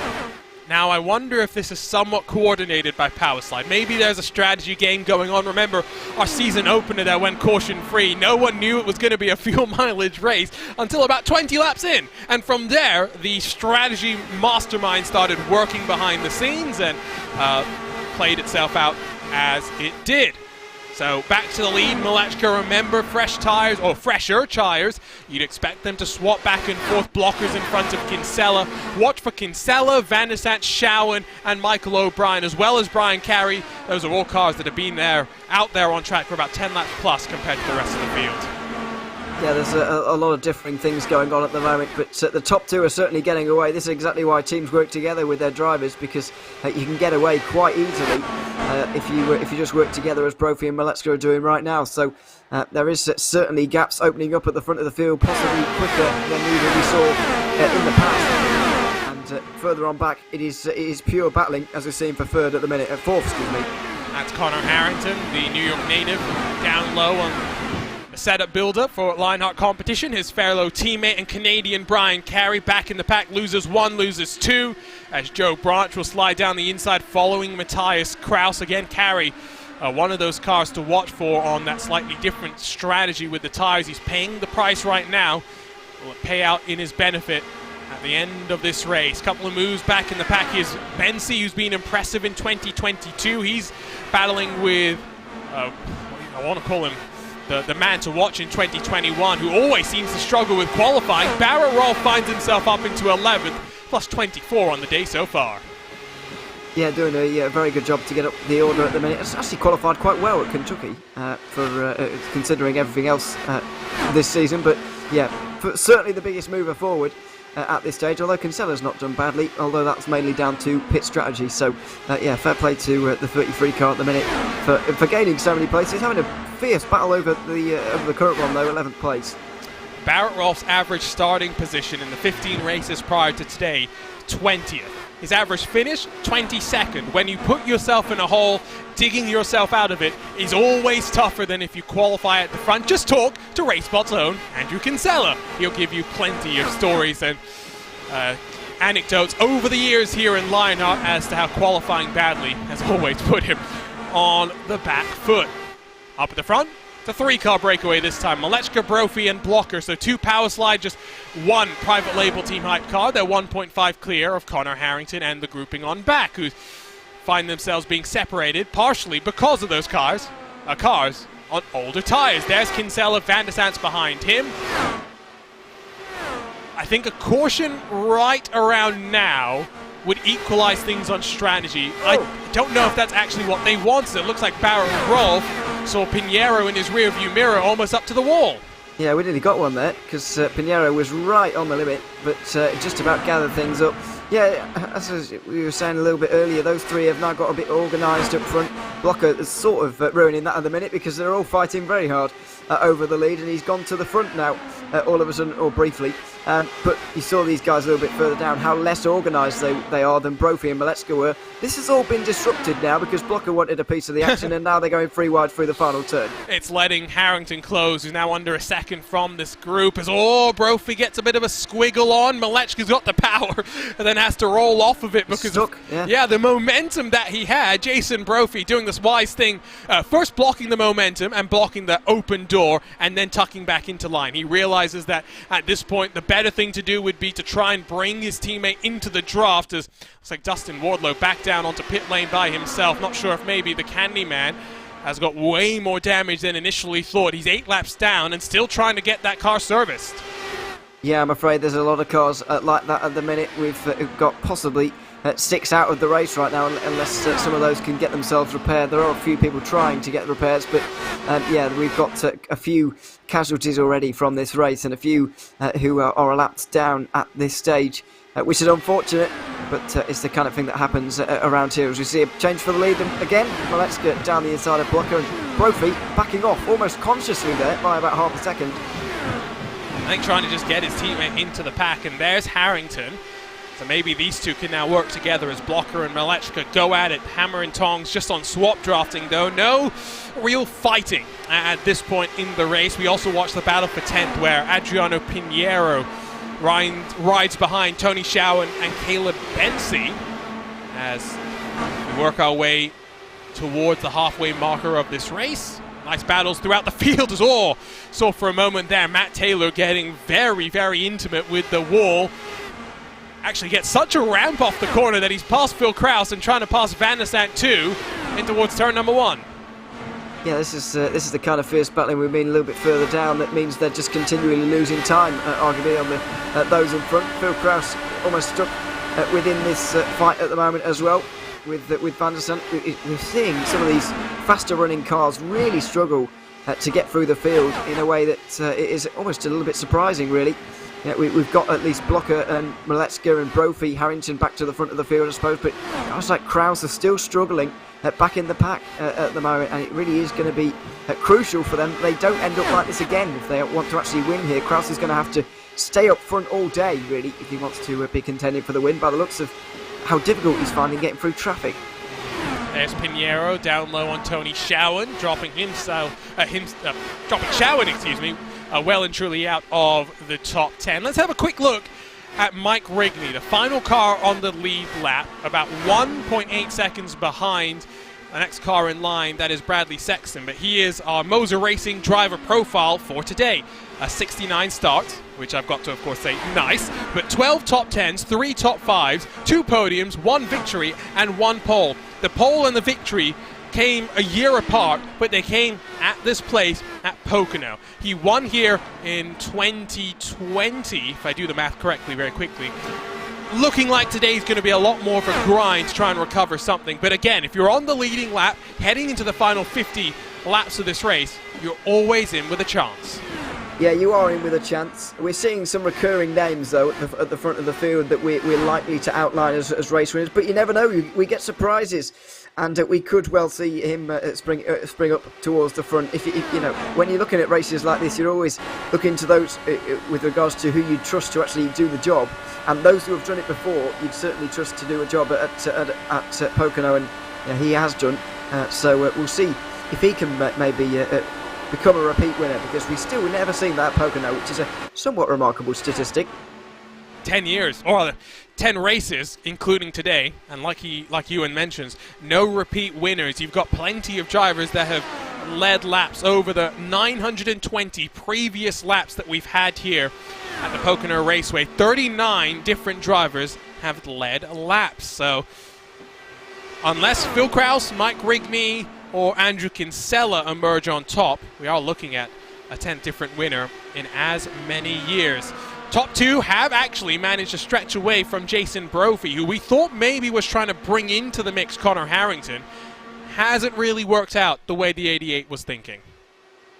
Yeah, it's not. It hasn't. I didn't think it would, actually. When he dropped back, I didn't think it was a great idea, because Blocker and Malecka have immediately fallen into. Well, they both know what the plan is here, certainly, and they're swapping places. They're running quite well as a pairing, and they're getting away from Brophy and Harrington, who are less organised. So I didn't think it was a great idea. But now that Malecka's touching on a few different lines, not exchanging positions like he was, maybe they'll get back, but.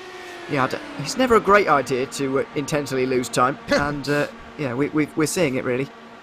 I'm trying to think of a situation where it would be a good idea to lose time, to be completely honest. Not as silly a point as the one that Lewis McLeod made at the end of 2021, which was, well, it's going to go one of 3 ways. The gap will decrease, the gap will stay the same, or the gap will increase. Yeah, he's not going to hear the end of that, is he? No, never. Because that was a little bit weird. What a dopey thing to say, wouldn't you say? Phil Krause, Van der Sant side-by-side, 7th position behind them. Benzi Pinheiro side-by-side for 10th as into the tunnel turn. Look at the line that the older tyres are running just to roll the momentum through. In fact, that was turn 3, excuse me. Great fighting. It's opened the gap up to Kinsella in front, 1 and a bit seconds there. Between Taylor and Harrington, 4th and 5th, it's up to 2.5 seconds. So it's starting to stretch itself out right now. Remember, 3 cautions so far. The last of them coming about 20-odd laps ago. We're not far away. Oh, who was that? Pinheiro definitely off the road. And he's taken with him Joshua Chin. And once again, the caution flies on lap 73. 2 big names taken out through turn number 1. The first time that we've actually seen any sort of drama and chaos through that first corner. Let's have a look at this one. So out of turn 3, they were already fighting hard. Yeah, they certainly were, and it's this time turn number 1, a rare event for us to see an incident through here, but we are going to. Not sure quite how. I think Pinheiro ends up stuck up on the outside here. Does Chin get a little bit too edgy off of the corner and into him? He does indeed. Yeah, he does get out into the orange car outside of him there, I'm afraid. So yeah, just can't quite turn into the corner enough on the bottom there, and he does continue drifting up and up and up and up and up and into the side of the car. And in the end gets caught up in the incident as well. There we are. Could see the desperation for Chin, right? Trying to just lock in a little bit of steering lock into that car, just dial it in. And as he ran up the track, it became inevitable. Here's one more look at the super slow-mo. And we were mentioning earlier that this caution around now would change the strategy mindset for a lot of these drivers. Well, we're about to wait and see, because surely you'd see many of those big players come in this time around. Yeah, I'd see everybody. I think I would hazard to guess everybody's going to be in here, because even those who are on the alternate strategy, like Kinsella's of this world, I think will be into the pit lane as well, and the Van der Sants, etc. I think they'll be in along with the likes of Blocker and Maleczka and Brophy. We'll see if they all do, but I'm expecting a lot to come down here. Blocker, who has now made 101 career Lionheart starts, 33 victories, and not a bad record. That is for sure. Here we go, entire field on towards pit lane as was suspected. That's not a great look. That's a better look as they stack themselves up onto the pit road entry. Peeling off again. We saw the mistake from Phil Kraus last time. Can't afford to make a mistake. This time around, you'll lose even more positions because of how bunched up the field is. Yeah, absolutely. Almost everybody on the lead lap is in here at this stage. What is it? The top 27 cars all into the pit lane, apart from Paul Jenkins, who's continuing to do different to everybody else. But out the pit lane they come all at once, and it looks like Blocker has won the race off pit lane there. It will start second. Brophy loses out, I think, to Connor Harrington, potentially, in the race off of pit road, but it is equalized amongst everyone except Paul Jenkins, the lone standout out on track, although he may just be trying to get the bonus point for leading a lap, so don't factor that one out of your mind as well. And because it's a double points race, that bonus point gets doubled. It might also trap Brian Beard a lap down, so I don't know if Brian Beard will be sending a Christmas present to Paul Jenkins. There you see Ryan Otis as well, but he's 2 laps down, so a couple of cars hoping to try and cycle back to the front. Working lap 75 of the 200 here. 4 cautions so far, but they haven't taken out as many cars as maybe you'd expect as at a place as high speed as this one, Ewan. I think we're in for a couple more of these stop and start periods as we get closer and closer to the checkered flag. I think so. I mean, there's quite a lot of the incidents so far have been one-car incidents. I mean, I know that wasn't with a couple of cars involved, but we've seen no pile-ups so far. We've seen mainly one and two car incidents at worst, so that is still leaving us with nearly 30 cars out there. We've got 27 on the lead lap still, which is quite a lot still early on in this race, but then again it's quite a big circuit, so it's not too surprising. And indeed we have got just over 30 still out there running, so yeah, I think we are likely to see more of the same throughout the second half of this race. We were never going to break any records for least amount of cautions, I don't think, especially considering we're going double the length today than we normally do. Getting word from the pit road, Josh Chin complaining that the bottom is non-existent. So if that holds true, you're not going to see many cars willingly diving down low now. They're going to want to be trying to preserve the outside line, preserve track position, and if you go for a move, you might get shuffled back even more than what we've seen so far. I mean, Chin's already found himself, he's already getting going again here. It clearly wasn't very much damage on that car because he's only a lap down. He's got it repaired, which is somewhat remarkable. Unless he's got more to do and he's just going back around again. But yeah, I mean, we've still got plenty of cars on lead lap. We've seen O'Brien and Rigney further down topping off as well. Yeah, there's a few different things, strategies going on. But yeah, somehow Chin has managed to repair his car very quickly. 204 seconds of repair. Now, I believe there's a drive-through penalty that's coming down as well for Josh Chin for his role in the incident. So, car looks okay. I'm just trying to get a good look. Doesn't look terrible.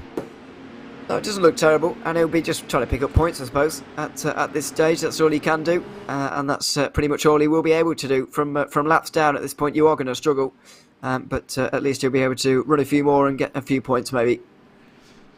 Getting word as well from pit lane that Robert Maleczka is so bored that he wants to come and chat with us, so we might get the chance to speak with him during the race at some point. Hopefully not while he's crashing, because that would be bad for our future chances of getting more people to come and talk to us, but might also get us taken off air. So, 4 cautions so far. Not at the halfway marker yet of this first Triple Crown of the season, but it's Paul Jenkins, the odd man in the entire strategy game, that will bring us back to the green. It's a nice, tidy restart. There comes Brophy trying to get himself past Connor Harrington. No further moves until you then find Chris Fowler looking down on AJ Musselman. these restarts getting tidier and tidier as people figure out the right way to get back to the power. Yeah, so much more single file, especially up front, and I feel like the three that we saw going away earlier, we are going to see again, although Brophy is just struggling a little bit on this restart, losing a couple of car lengths here. Really not very much side by side though until you get into the second half of this field. The top guys very much know what they're doing at this stage. They'd much rather keep this as one large group, as we see a little bit further down, people fighting for positions, because they are out of position, they do need them.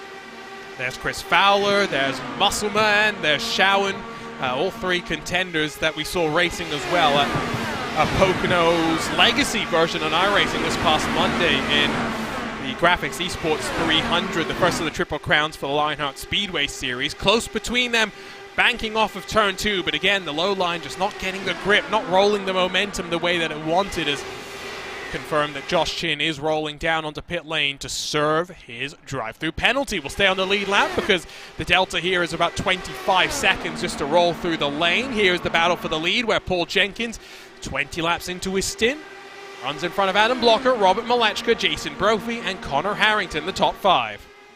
Yeah, once again we're seeing the new tyres not having as much of an effect as you might expect at this stage in the race.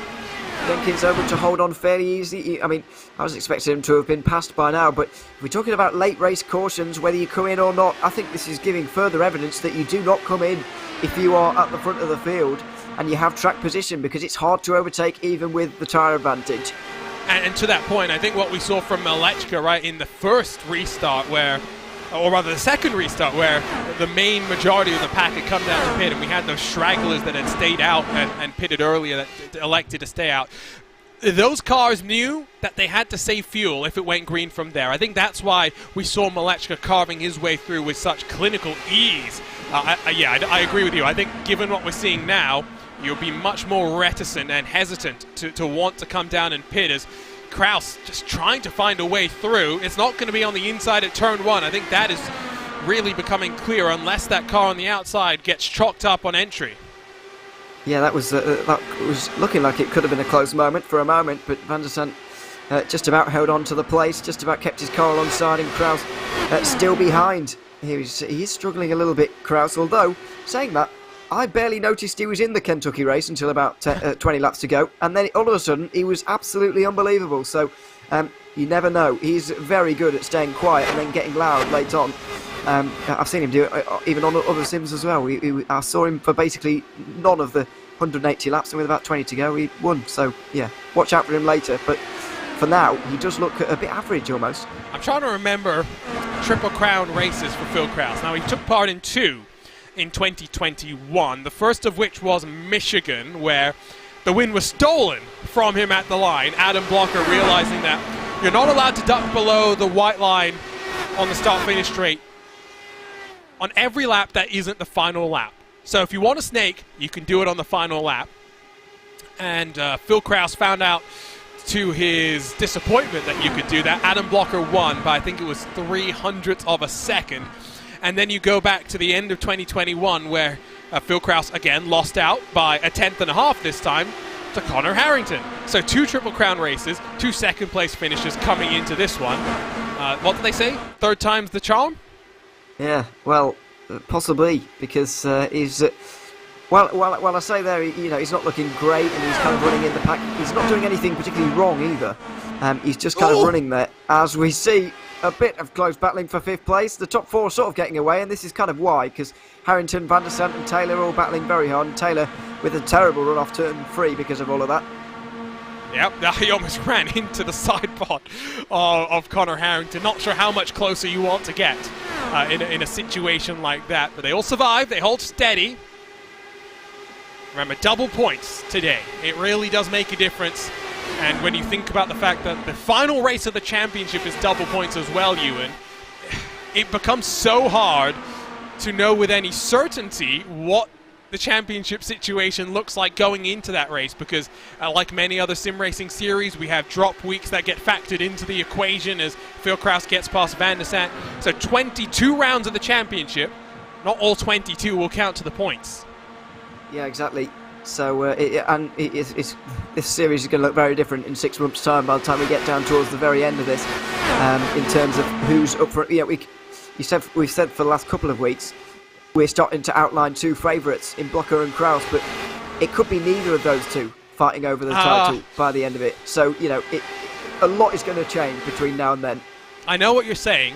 In theory, yes, I think that's the key part. In theory, it could change. The reality is, Adam Blocker until March of this year had a top 5 streak that dated back to September of 2020. More than 20 races he had gone inside of the top 5. It still boggles my mind how you can have enough luck to have that sort of consistency. Yes, and he's never won here, by the way. He's never won here, but he has won. He's led the most laps of those who haven't. So yeah, bear that in. And he's led quite a few today as well. So he's clearly going for the record. But no, I get what you're saying. I'm talking hypothetically, of course. But no, exactly. It's going to be. We don't know what this. It could be sewn up by the end of the last race. We just do not know. You're trying to bring up the drama, but so far we've had 4 cautions, plenty of drama in the first Triple Crown outing of your 2022 Lionheart IndyCar Series. You're watching RaceSpot TV and ESTV for coverage of the ButtKicker Pocono 500, presented by Next Level Racing. Almost halfway through, Paul Jenkins leads here at the Tricky Triangle.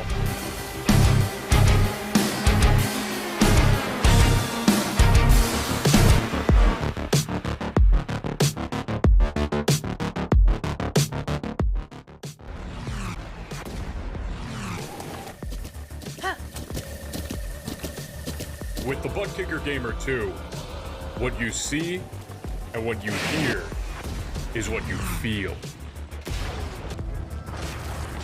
ButtKicker, the future is feeling.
Welcome back to the Pocono Mountains for today's Triple Crown adventure in the 2022 Lionheart IndyCar Series. You're watching RaceSpot TV and ESTV for coverage of the ButtKicker Pocono 500, presented by Next Level Racing. Delighted to have your company wherever you are in the world. Good morning, good afternoon, good evening. Alongside Ewan O'Leary, my name is Arjuna Kankipati, and it's been a stop-and-start race so far, Ewan. We're not yet at the halfway point, but we've seen 4 cautions so far. 38 has been whittled down. A couple of pit stops have been playing themselves out as Paul Jenkins, who was the only car off strategy, comes down to box. He'll start to feel the pain now. He certainly will, although I don't think it's as I said before, I don't think it's the worst idea at all for him to be off strategy as we saw earlier on. Who knows where it could get you in this race. But yeah, it's been very interesting so far. 4 cautions, which might sound a bit stop and start, but it hasn't felt too much to me so far, as if it's been completely stop and start. It has had a decent flow to it this race so far, and it is bubbling up nicely before the end. I really believe we're no closer to really knowing who's going to be, the race winner. I don't think we're any closer than we were at the start of the day. Obviously, we've got our favourites, as in those who are going to be the best, but we're no closer than that really to finding out who's going to win at the end of today. Time flies when we're having fun. I think it's something like that. A couple of cars did pit and I think retire as well in that final cycle. Or rather, the brief break that we had. Brian Carey and Kite Bombers back. I think both have parked their machines. We're trying to get word from the pit lane what's gone on there. Bombers back's teammate bombs his way past Matt Taylor. Barrett Rolf's now up into 7th, plus 28 from where he started. And I say this all the time when we talk about Barrett Rolf, a former competitor in the GT Academy. For those who are slightly older in sim racing than certainly Ewan O'Leary is. But thanks for that. I got to make sure I point it out. But qualifying, the margins are so fine, right? 30 cars split by 1/10 of a second here today. Yeah, when you start outside the top 30, you're always just in a terrible spot. Yeah, well, yeah, exactly. If you said to someone you were only a 10th off pole position, everyone must have been thinking, oh, you did all right then. But no, unfortunately, you do find yourself a very long way back. Fortunately, as I said earlier on, you've got 500 miles to sort yourself out around here. So whereas we'd only have 7 to go here, and Rolf would probably just be edging into a top 10, and you'd feel pretty happy with that. You've got that time to get into the top 10. And now the second half of the race is almost a new start for him. It's like, right, we've got a 250-mile race coming up. I've qualified inside the top 10, if you like, and I can kind of go from here. So it's almost the start of a new race for him at this stage when you've qualified so low down. But your point earlier is absolutely right. If you qualify badly, your race is not going to end up that great. Even if you do race very well, there's just not enough time. But fortunately for him today, there is. And maybe it's a little different today as well, because we have seen, plenty of passing and cars able to work their way up through the field. But if you get to a short oval or maybe even an intermediate where you're much more affected by the dirty air and you're not able to make passes happen, you can't do much. That's the reality of the situation. You're stuck where you qualify. Pick up the scraps as they come. No scraps for Blocker or Brophy at the front of the field. They're now 1.5 clear of Malechko's, falling into the clutches of Harrington, Kraus, Van der Sant, Rolf, Taylor and company. Again, it's a breakaway, and this time it's just 2. Yeah, absolutely. We're seeing this time and time again, that we're seeing little groups pull themselves away from the rest. This time, this is probably the smallest that we've seen it, other than when Mareczko was leading on his own a little bit earlier on. But that was as a result of getting through traffic more than anything else. These two have just kind of worked together and got away from the rest. But this is why you need to be very, very attentive on restarts. If every single person in that train actually was right up the back of the car in front of them, then we would have a very long leading group. But people are not attentive, then you want to race them because you feel like, well, I could get through, and then the gaps start to form and they start to get a bit bigger, and all of a sudden we've got 2 leaders with 2 seconds over the rest of the field who are kind of in one line at the moment. And these guys behind, like Mareczko and Harrington and Kraus, they're a lot less organised than Blocker and Brophy up front. What's that saying from... I think it's High School Musical. No, never mind. Sorry, it's Rolling Stones. Very, very similar. You can't always get what you want. We're riding on board with Van der Sant in that 96 machine as he tails up to the back of Phil Kraus. He'll go up high. Kraus gives him just a lane. That's all you need of clean air to be able to work your way through. Not enough for Van der Sant to roll through the corner and try and get the power on early enough to get past, but you can see the different lines. You can see how everyone is migrating off of that very, very bottom. Let's have a look now at pit exit. Let's have a look at your weather conditions. We talked about it earlier. It's just getting warmer. I'm not sure how these tires are going to be feeling, but it's a good thing that the bill for damage is virtual. The bill for tires is virtual too. Well, yes, but there really isn't making that much difference at this stage. We're seeing the tyres really hold up very, very well compared to the other one. You know, we saw Paul Jenkins out there earlier on. He was on older tyres. Everybody around him had new tyres, and they either didn't want to or couldn't get through. And I feel like, why would there be a reason for them to want to stay behind if he was really that slow? So clearly he was fast enough for them to just stick behind.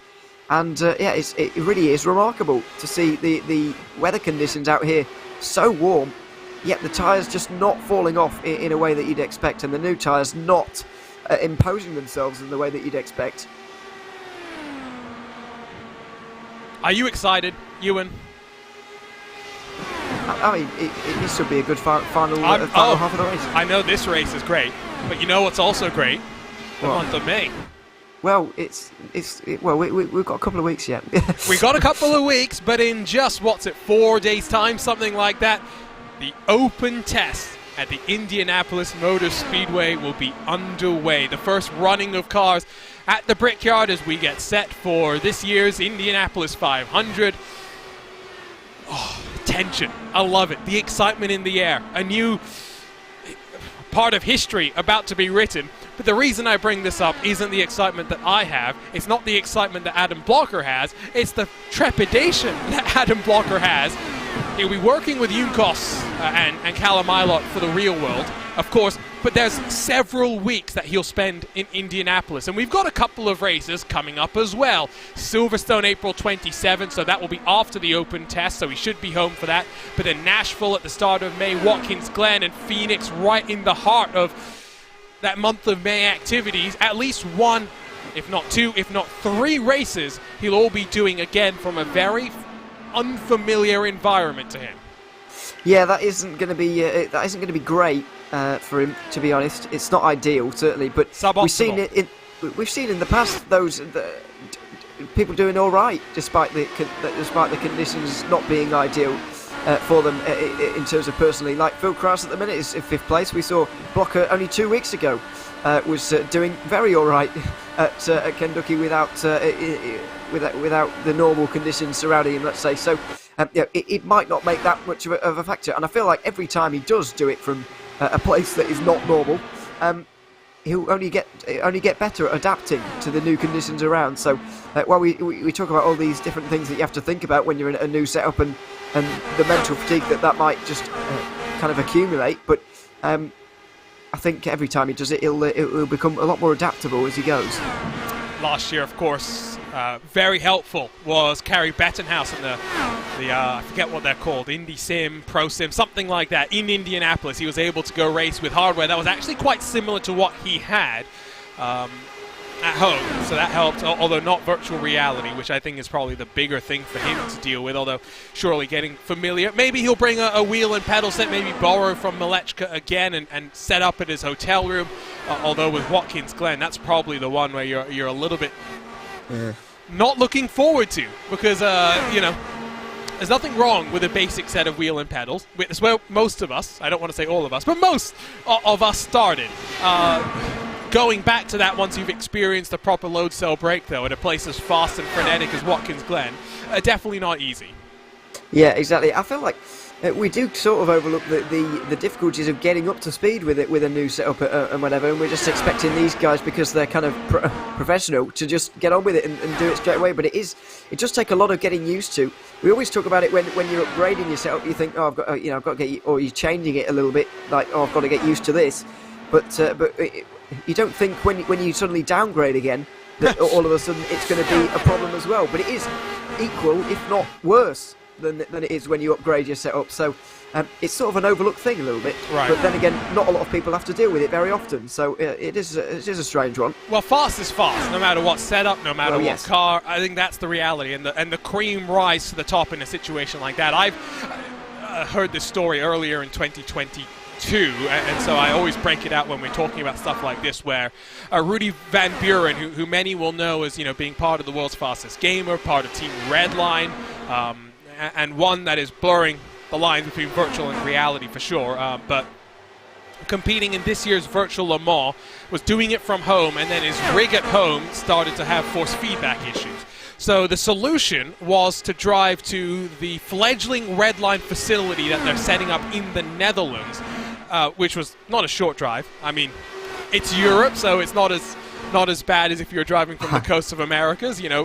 Yeah, but it's still not a short drive. Had to get set up for the rig, had to, you know, adjust the seating, the pedals, the eye-line, do a couple of laps and get thrown right back in to finish the minimum drive time. But again, quick is quick. When the pressure is on, you'll figure stuff out. And a nice little segue, as we're now officially past the halfway marker of this race, by the way, and entering in towards the pit stop window. Did you see the news about Team Redline this past week, Ewan? I haven't seen the news. No, you haven't. Inform me. Wow. No. So not only did you miss the 24 hours of the Nürburgring here on RaceSpot, but you also... I've missed a lot. Wow. Yes, I realise. So it's now Team Redline, powered by Verstappen.com and Red Bull drinks. In this case, I did see this. Yes. So you're just being dopey. No, yeah, I did see that, yeah. But I just forgot. No, one thing on that, it does help when you live in the Netherlands where everything is 2 hours away. So that is helpful. Yeah, 2 hours from me, I can go to Sonoma or I can go to Laguna Seca, but then I'm 4 hours away from the other place. Exactly, and you are plane rides away from a lot of stuff. So yes, yeah, I get the idea. It's something difficult to comprehend, actually, being from Europe. It is, and that's why I love the drama as well. With now there being 3 scheduled Formula One races in the US. Europeans are just like, why does the US get so many races? Well, I don't think it needs 3. I've got to be honest. Sorry, Americans. Well, but I'm not going to just argue with you, but I'll say that from Las Vegas to Miami is as far away as probably England is, and I'm guessing here, I'm not looking at a map, but from Azerbaijan and Baku. I wouldn't go Azerbaijan, but I'd certainly go kind of Poland, maybe a bit further, maybe down towards Turkey or something. Got some pit stops, by the way. Matt Taylor, Bensi, Fowler, Kraus. So we did say that we were entering into a cycle of pit stops, and green flag pit stops you do need to execute. Brian Beard, not executing perfectly on his entry, but at least tidy enough. Now, which of the front runners will come down earlier? Blocker's got some track position, which is where you want to be. You want to be the car in front coming down to pit road. Well, yeah, you'd ideally want to be, but I don't think they're going to particularly fight for it, I wouldn't imagine. I think Brofitt's actually just backing off. You see him backing off there through turn 3. He was less than a tenth behind heading into the corner, but then really backed off, and he needed to, and he only just did it enough, because he nearly went straight into the back of Blocker there as they come down pit lane all together, top 7, top 8, top 9. Yeah, that's what I was saying. You want to be in front, because if someone locks up behind, you're not getting a penalty for that. It might ruin your race, yes, but you're not going to get a penalty.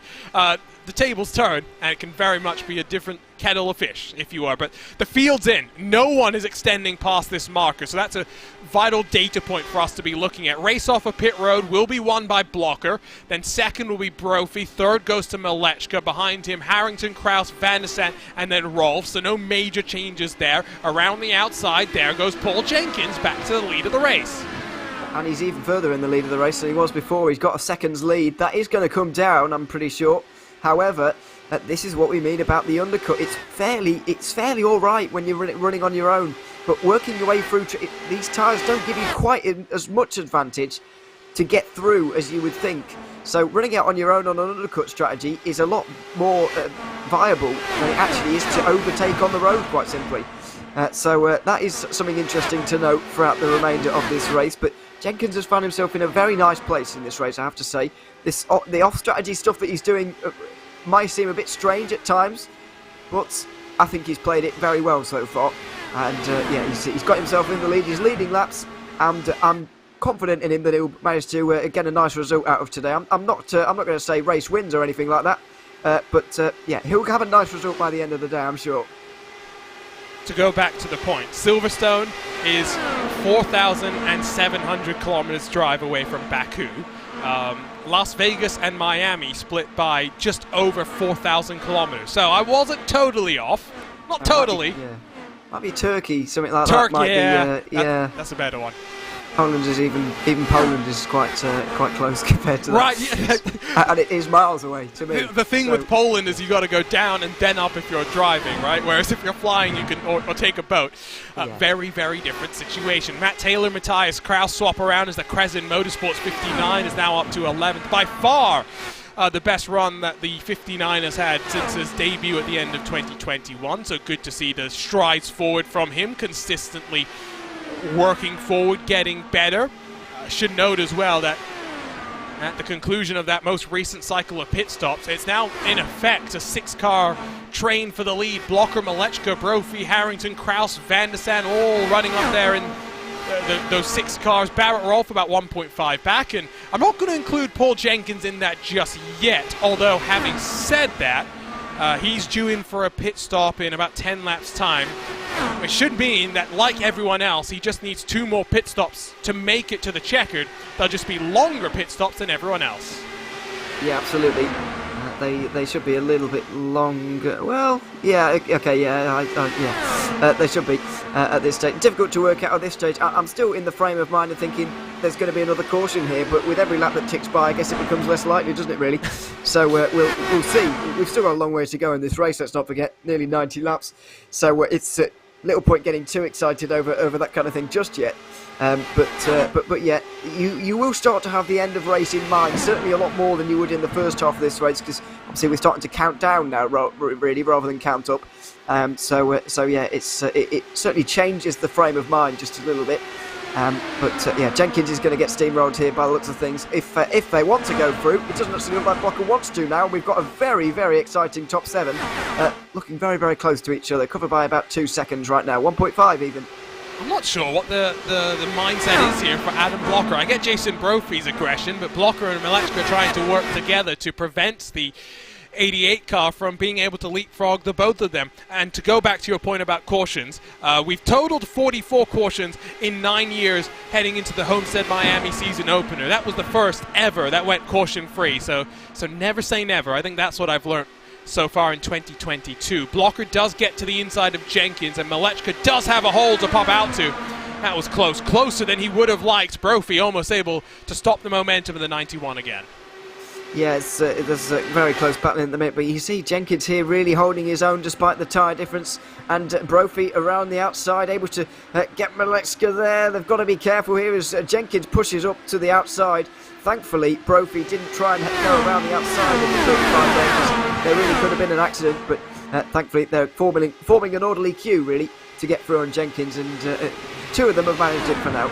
Take a ticket, wait your turn. Brophy's opportunity comes through turn 1, where the difference in rubber, 18 laps, and Brophy makes it look nice and easy. Will Connor Harrington in that 44 private label Team Hype blue and black Dallara IRA team be able to follow? Looks like he will. Van der Sande slots into line next, then comes Kraus, then comes Rolfe, and then comes Bensi too. The last 2 really brought back into the mix by virtue of Paul Jenkins, who might have had a bit of contact there way up the track, and he's now down to 7th in a blink of an eye. Oh yeah, he was going so slowly, I wondered if he was trying to get in the pits there for a moment, but no, he's just really full pushing wide for the lead. Wide. My goodness. It's lap 116. Have they decided the time is nigh to go wheel to wheel? Lap traffic played a factor as well. Believe that was Matt Houston, but it's Malechka and Brophy side by side into turn 2. Yeah, I bet you can tell it's the second half of the race now. The gloves are certainly off, and 4 wide into turn 1 is a good way of demonstrating that, really. Going past one of the lap cars, Brophy has taken the lead, but let's go right behind, and Harrington's got a great view of this. Let's hope that everybody gets through nicely, first of all. But yeah, it's getting very close now, getting a bit more aggressive. The gas is just being turned up ever so slightly on this race now. Not in maximum attack, maximum afterburners just yet, but no. Yeah, that full wide before in the final 50 laps. Definitely more than I think we were bargaining for at this juncture. We'll put it that way. Caleb Bensi has gone and past Paul Jenkins, so now just Chris Fowler left in line, who is also being brought into the mix by this aggressive group at the front. So what was initially 6 that I was counting through has very quickly become 9 or 10. Matthias Kraus then 3.5 further back in 11th position. Again, working lap 8, so times relatively fresh, but we have seen by the time we get to about lap 8, lap 10, the swap for the lead starts to die off, and from here it's very much more about preserving your position. Yeah, it is at this stage. After a moment of madness there, everybody seems to have just calmed down a little bit. Maybe looked at the lap count and thought, maybe this is a little bit too early just yet. I know we're only just over 80 laps from the end, but 4 wide is a little bit extreme. And so everybody's just calmed down ever so slightly, and you can see immediately these three starting to go away. We're seeing a pattern, really. Brophy, Malechka and Blocker able to get away each time. Every time those three fall into line and work together, they get away from the rest, and nobody's able to stick with them. So in terms of raw pace, it does look like it's those three who have really got it compared to the rest of this field. But when the battles start, everybody catches up all of a sudden, and the gloves are off. So if this race ends like that, then anybody can win. I think if there's a long green flag run where pace comes into it, then it's going to be one of those three. But in a late battle with everybody everywhere, then who knows who it could be. In short run pace, I think we've seen Malechka's strength. I'm trying to think who else has stood out like him. I don't think anyone has really shone as bright as him. But we are seeing, you're right, long run, it's those three out front. Harrington seems to be in the mix. Van der Sant, Kraus around there too. Rolf being so far up, I don't think you can count out his short run pace either. So maybe Malechka and Rolf are two that we want to watch for if we get a caution with anywhere less than 25 to go. And he's not exactly inexperienced at getting past cars. Some of these guys, like Brophy up front, did struggle to get through on cars earlier. Obviously, they look very good now. They're in clean air up front, but getting through on cars back in the pack when track position is not on your side is a whole different thing. Yeah, that's something worth bearing in mind as well. I've been very impressed with Van der Sant here as well, by the way, because all of those who took a gamble under the first couple of cautions have fallen away apart from him. Even Jenkins at this stage has fallen to 10th, Kinsella down to 16th, for example, so Benci 8th. So, Van der Sant has stuck with these leaders as if he belongs there, as if he's been there the entire time. And so, yeah, a very impressive drive from him today. 35, Paul Jenkins onto pit road. So on lap 121, would have to make it 80 laps. In fact, no, he is going to have to stop an additional time. I did say never trust the commentators, Matt, didn't I? Yeah, I'm not sure. I think these guys are going to have to stop twice again. And he. So they've got what? Maybe 20 more laps to go. Somewhere in that range, right? If they can make it to 140, maybe a little bit less, then they'll be fine on making it on 2 more stops. Yeah, these guys up front. But Jenkins will have to make 2 more stops after the one he's just done. Yes. Unless he wants to do 40 lap stints, of course, which is a bit difficult. Which you could do, hypothetically. You'd just be losing so much time that it really would. Oh, there he is. Yeah, there he is. In fact, going to merge out right in the midst of that battle. Not ideal for Adam Blocker, who might get caught out here. Might get blocked, you could say. Sorry. No, not allowed. No. Yeah, I see your point. It will be. It's not good for anybody, this actually, because he will want to get through on the new tyres and whatever. He will want to make use of the pace while he's got it, and these guys won't want him trying to get through on him, on them. Excuse me. So it's not good for anybody. Who was that? Sorry. That was the lap car. Excuse me. That was Matt Houston, I think, who may have run into the wall in turn 3. I almost said turn 4. It always confuses me. Jenkins gets in front of Malechka and allows Blocker to have a look down low. Remember, you're allowed to fight to get back onto the lead lap, so there's nothing wrong with what Jenkins is doing. It's once you've lost a couple of laps that race control requests that you don't interfere with any battles for the lead. As Van der Sant almost runs up into Harrington and gets freight trained from there. Yeah, this is what happens when you lose pace like that. That's an extreme losing of pace, actually, through turn 2 there. So he's lost a couple of positions and down to 7th now. With Benci not too far behind. Fowler, yeah, the top 9 are very close at this stage. This is what happens when the leaders start battling, and this is how it happened. You're side by side with Kraus. Just drifts up and up and up and up, and there was contact. Yeah, there was, fairly large as well. Something came off somebody's car there. Now, did the iRacing gods smile back on them? We'll get a good look from Phil Krause's perspective here. So, can see Van der Sant's in front, just sliding and losing the momentum. I think they get away with that one. If there's any damage, it was to Harrington's car, and the right rear suspension seems to have magically fixed itself. Yeah, that is weird. Something's fallen off there, but apparently not. I don't know. So yeah, it looks like he's gotten away with it, or at least any damage that he has picked up, he's not suffering from at the moment. So yeah, well, that is a remarkable recovery for him. Looks like he pushed up a little bit there through turn 1, but nothing more than normal. And yeah, he's gotten away with a pretty big one there. Jenkins has cycled out in front of the entirety of your leading group of cars, so not going to play too much of a factor from here forward. The magic number will be lap 140, which I think these cars can make it to. Remember, they've been doing about 30-31 laps full blast. If we do that again, we're right on the money for a lap 140 pit stop again. Yeah, I don't think it's even that important for them to get to 140 if they can't, because they can easily just do a little bit of saving, right, and they'll make it a couple of extra laps. So it's not absolutely imperative that they make it to 140, but it would be helpful. And if they do, of course, we're going to see 60 very fast laps till the end of this race. Here comes Malechka looking up high through the tunnel turn.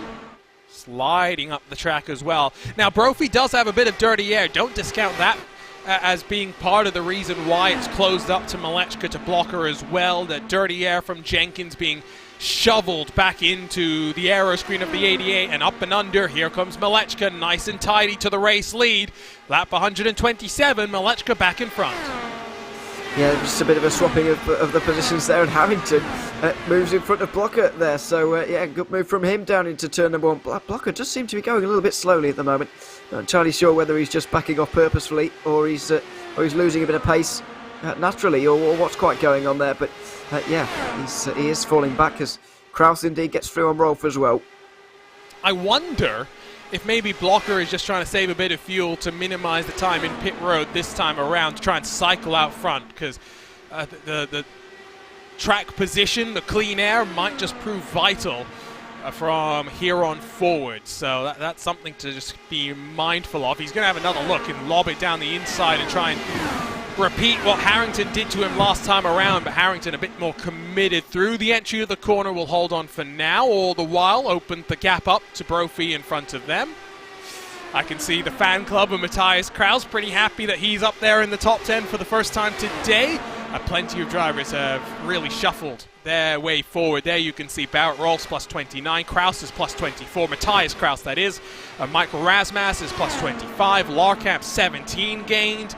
Then of course you've got the big losers, the likes of Alexis Newsom, Adriano Pinheiro, even Brian Beard starting on the outside of the front row. And our most recent of the retirees, 38 has become 29, Ewan. A little bit easier, I think, when it comes to any lap traffic that we might have to deal with. Yeah, lap traffic going to become a little bit less of a problem here. We've still got 26 cars on the lead lap at this stage, which is not bad. But yeah, as you say, only 3 cars not running around, not on the lead lap at this stage, which really is it means it's not a problem.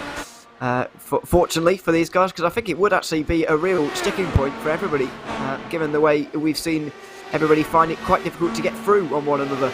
But Heinzen's found a bit of pace here recently. Not entirely sure where he's been leaving this all day, but he's all of a sudden going for the lead.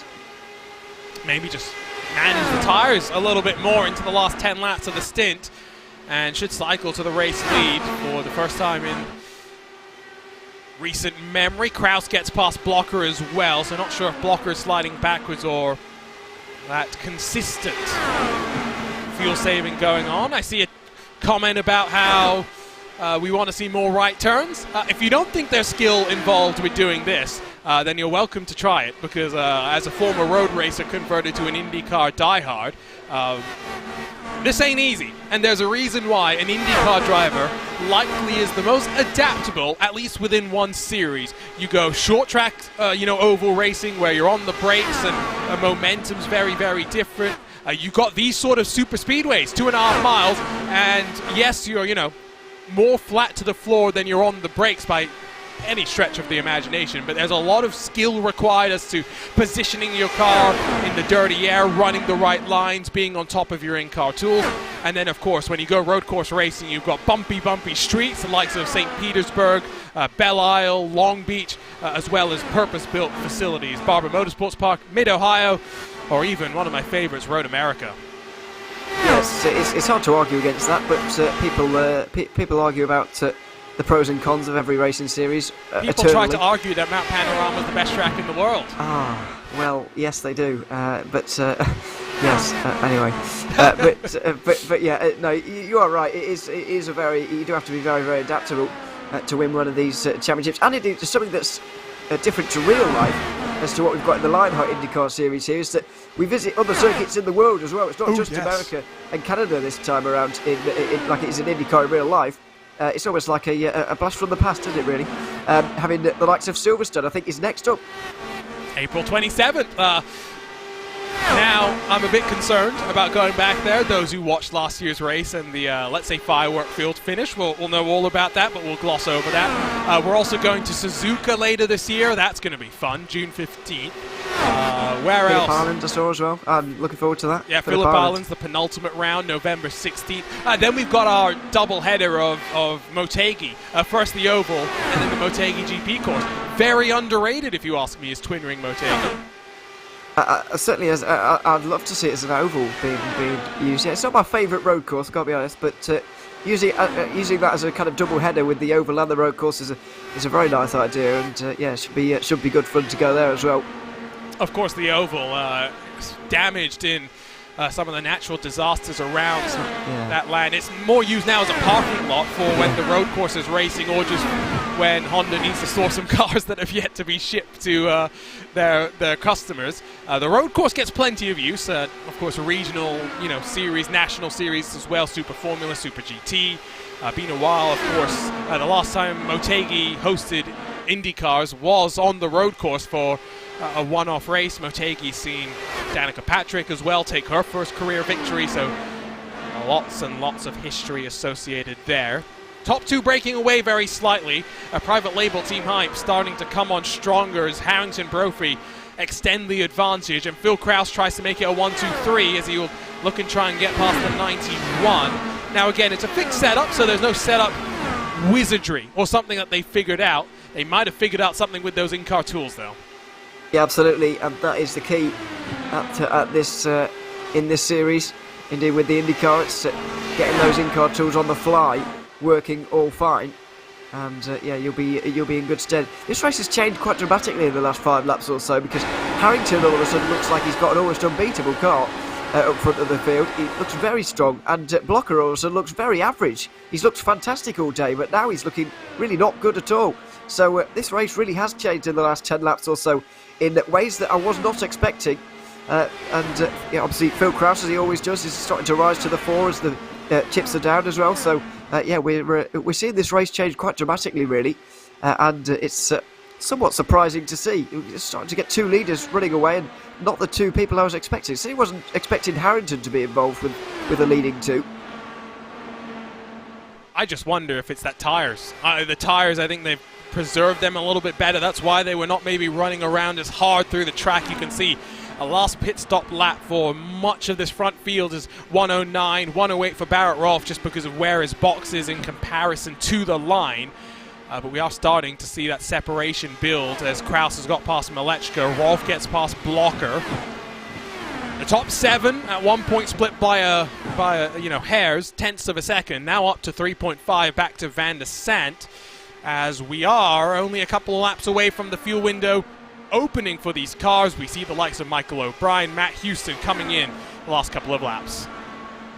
Yeah, we've started to see a few pit stops being made. I think you might be right though with the tyre kind of theory. I think it may well come down to that. Harrington and Krause clearly have been very good at preserving them, and Blocker and Malechka clearly have not quite been as good by the looks of things, because even Rolfe has got it through on Blocker now. Van der Sant is not too far behind. Brophy has done a very good job though at I think possibly the best of everyone at running up front all day while also saving the tyres at the same time. Everybody else seems to have done one or the other. Matt Taylor's to pit. This time followed in by Matthias Krause from inside of the top 10, so a couple of cars blinking a bit early. There's your leaders, working lap 138 of 200. We said the magic number was likely lap 140, where you could push hard to the end of this race. These cars still couldn't make it to the end if they box here with just one more stop. would require a little bit more fuel saving than what we've seen, I think, so far in this portion of the race. Of course, 4 cautions, the last of which was on lap 73, so we've gone a long old cycle since then here. Yeah, it's been a long green flag run now, running for many laps now, but it's good to see. Good to see the race kind of develop on its own, rather than being whittled down by accidents. We haven't seen any of the main contenders really taken out by accidents. Obviously, probably the 2 biggest names, Pinheiro and Joshua Chin, have been taken, although Chin's only 2 laps down. Pinheiro, neither of those were likely to really win the race. It was obviously an outside chance for them. So, we've got all of the main contenders here, and we get down towards the final 60 laps, and all of the main contenders, you'd have to say, are probably within 4 seconds of the leader right now. Caleb Bensi, Chris Fowler come down to pit. I mean, I'm not going to ask you to pick a winner, because I don't think you can. I think the inevitable caution will change things significantly. I think clearly some cars have figured out the short runs, some have figured out the long run. It could all flip on its head. All it takes is one little mistake. But at least for now, with just over 60 to go, 60 this time around, in fact, at the line. It's a private label team hype 1, 2, 3. Brophy and Harrington come in, and you see Harrington go aggressive, and in fact might have beaten Brophy into pit lane. Well, he's definitely got side by side with him at the minute. They're running absolutely neck and neck down the pit lane at the minute, and unsurprising that Harrington had to avoid Brophy there, because they were running so close as they were on the entry to the pit lane. But thankfully, Harrington's boxes before Brophy's, and they didn't have a problem there. As we see locking up into pit lane, Malecka's going to have a slow stop here. That is not a nice position to be in. It's not going to hurt him too much, I think, when all things are said and done. Should still be in the draft. Oh, Harrington has got a pit road penalty. I have no doubt about it. The fact that he's still stationary, he's waiting, and I can confirm black flag. It will be for speeding on pit lane entry. So just like that blink of an eye, there goes Connor Harrington, Phil Kraus, Adam Blocker onto pit road this time by. Yeah, Harrington was very good onto pit road there, but unfortunately it was a little bit too good, and he's paid the price for that one. He's still there. Dear me. It's a very long pit lane penalty, and he's almost going to find himself a lap down at this stage now. A real shame to see. We'll see the replay on board. He's obviously going for a bit of a different line from Brophy. He's trying to avoid the car in front first and foremost, also try and maximise it, but just a few miles an hour too fast. It can't have been much, but it was enough, and it's really set him back in this race, arguably out of contention. Is he on the lead lap? Just about, because he's emerged in front of Kraus and in front of Brophy, who will now be side by side for the lead. Van der Sant and Malechka Blocker, that next grouping of cars, but they're 1.5 back. Harrington is not in contention for the victory, that is for sure. But you know what he can do is he can work potentially with his teammates to try and build up that gap. Now, he is about 4 seconds in front, maybe just a bit less than that.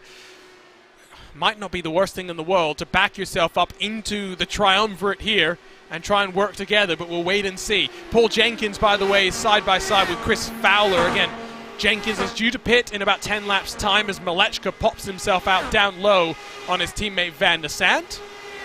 This race has been interesting. It got even more interesting. Yeah, Malechka's short run pace, by the way, is unmatched. If we get late cautions, then I've got the utmost confidence in him that he's going to at least do a very good final run, because his short run pace is better than anyone's, I would argue. Who knows if we are going to get another one at this stage. Certainly going to be an interesting one to watch. Kraus versus Brophy is going to be interesting as well. We haven't seen Kraus in this kind of situation for a little while. He's been doing the classic thing of staying out of trouble, and we barely mentioned him, especially in the first half of this race. We didn't speak of him very much at all, but now he's here. And after looking fairly average all day, he is all of a sudden looking like he's got a fantastic car underneath him, and one that might well be able to take him to a race victory. Not a bad race so far, and again, just one of 3 full-length 500-mile races in this 2022 Lionheart IndyCar Series. Indianapolis, the Brickyard. We'll head there on June the 26th. A couple of days before that, we'll have our pole day, our qualifying coverage, just like we did last year as well, to set the grid for the main event. And then it's a long wait till the end of the season, where double points will be on the line again for 500 miles. at the Auto Club Speedway in Montana. Van der Sant's up to third. The Power Slide Trio 2.4 back from Phil Kraus. I don't know what they can do to close this gap without a caution coming out. I don't think they can, if I'm honest. You've got two of the best cars running 1 and 2, working together it seems almost at the moment. Swap exchanging positions, here they are. Brophy and Kraus just exchanging and extending this margin. I know they've got Blocker here, Van der Sant's not been bad, but Maleczka is going to fall off before the end of this stint, I would imagine. Yeah, that's what he did last time. And, you know, they're not exactly... They're reaching a speed where it's impossible to go much faster, really. And so, the pace that Kraus and Brophy are going at, it's almost impossible to catch them because these cars almost physically won't go any faster. So, yeah, it's very tricky. They're a very organised trio at the moment, and they need to be absolutely like a well-oiled machine, to be honest, working as one. If they can do that, then maybe. But even then, it is going to be tricky. It is nearly 3 seconds, let's not forget. Take a look at the last lap times on the left side of your screen. Kraus and Blocker matching lap times. This time around, 41.438 for Kraus. Going to be 41.9s across the board for the Power Slide Trio. So they're all, last time around at least, losing 5 tenths to Kraus. Although again, it's hard to tell with the swap drafting. You've got to work on this quite effectively amongst the cars that are still out there on the racetrack.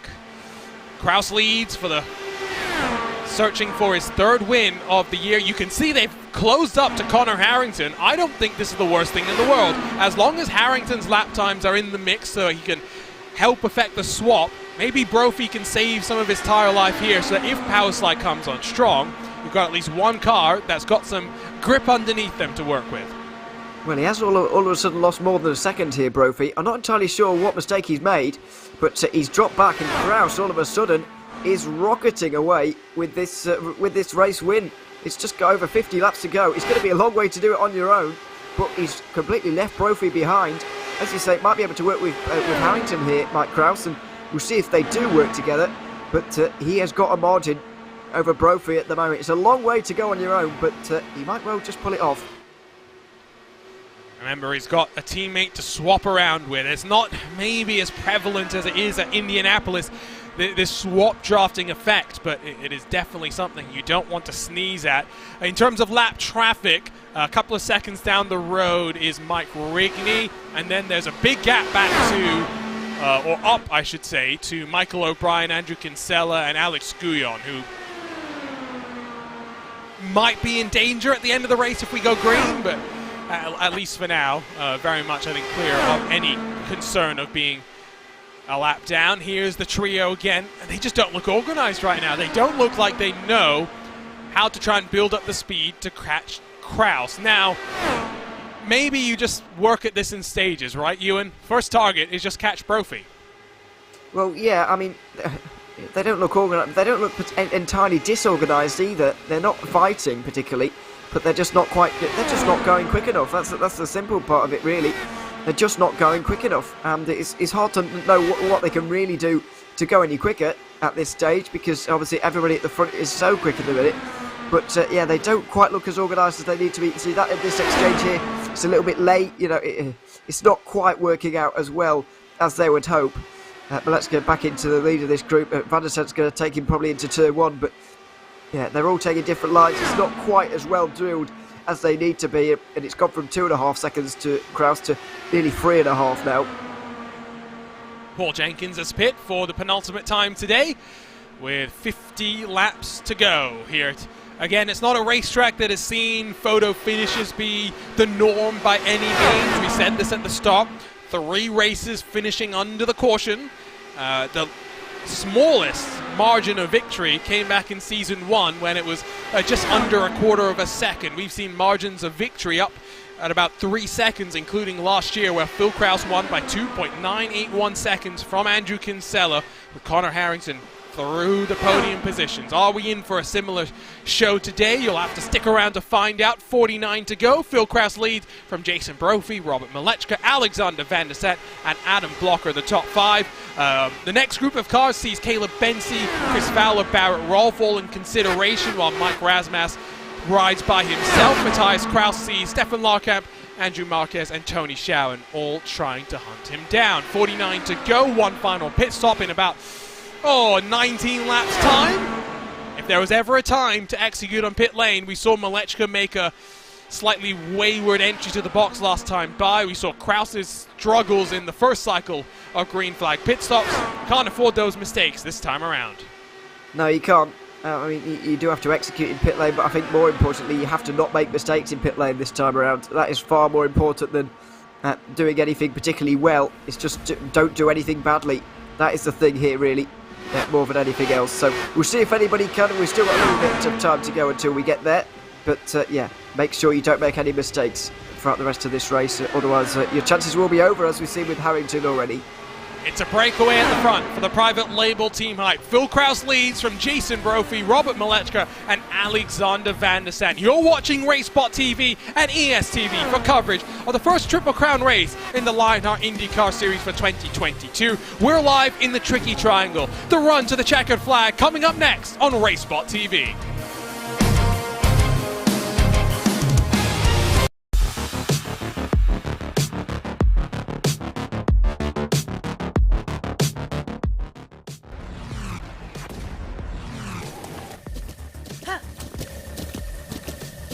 With the ButtKicker Gamer 2, what you see and what you hear is what you feel.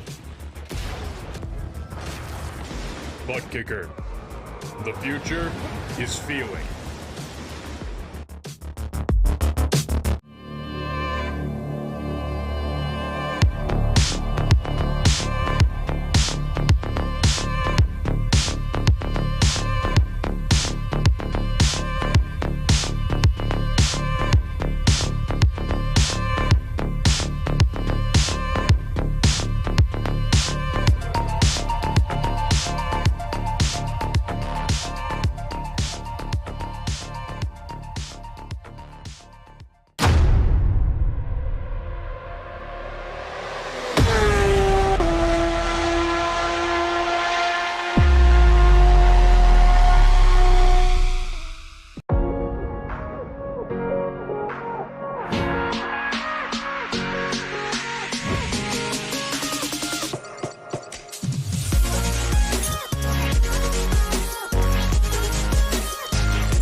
.44 laps to go here in your ButtKicker Pocono 500 presented by Next Level Racing.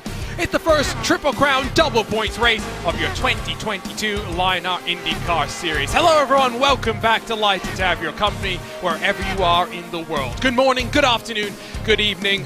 The Tricky Triangle has been plenty tricky so far, but its final surprises are yet to come. Alongside Ewan O'Leary, my name is Arjuna Kankipati, and Ewan, one final cycle of pit stops. This is where, if you're paying your pit crew, this is where they earn their money. Yeah, absolutely. The margins are very fine, and any mistakes here can lose you a race. Any fast pit stops here, of course, can win you the race. The margins are so close. So yeah, it's really going to be down to those final stops in about 13 minutes time with 30 to go or so, and we'll see who's going to win the race. At the moment it seems to be a two-horse race, but let's see if any of those guys behind can get involved maybe and make this more of an open affair into the final moments. The gap between Phil Kraus and Jason Brophy had closed very slightly, but it's opened up again to about 0.8 of a second.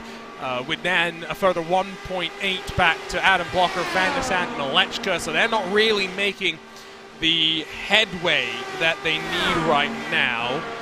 I mean, ultimately, it might come down to maybe trying to gain some time in pit road. You see the blue and black private label Team Hype car, hoping not to repeat what happened with Connor Harrington in the last cycle of pit stops. Yeah, absolutely. Harrington speeding on pit lane, of course, trying to gain a bit of time when he was behind Jason Brophy, and unfortunately gaining a couple of attempts has cost him almost a lap here at this one, I'm afraid. He's just about is on the lead lap. You can see him in some of these camera shots here, just in front of the leader, Phil Krause, but yeah, he's a long way back at this stage, and not even on your left-hand side, not even in the top 16. That's how far back he is at this stage. It's a real shame because he was starting to show some good pace, actually, that he had been hiding all day long. So I feel like if he didn't do that, we might have got 3 for the lead at the minute. Clearly, it's your fault. You were starting to talk him up. Commentator's curse. He was starting to talk himself up by getting the lead of the race, to be fair. So yeah, it is a shame to see. It is a shame. Well, and we saw the replay as well. I'll just say from, I'm not a driver anymore. I'm very much in the retired camp. Those who can't do teach, those who can't teach talk about it, apparently. But if he had just followed in his teammate, might he have lost a tenth or two to someone else? Yeah, maybe. Would he have sped?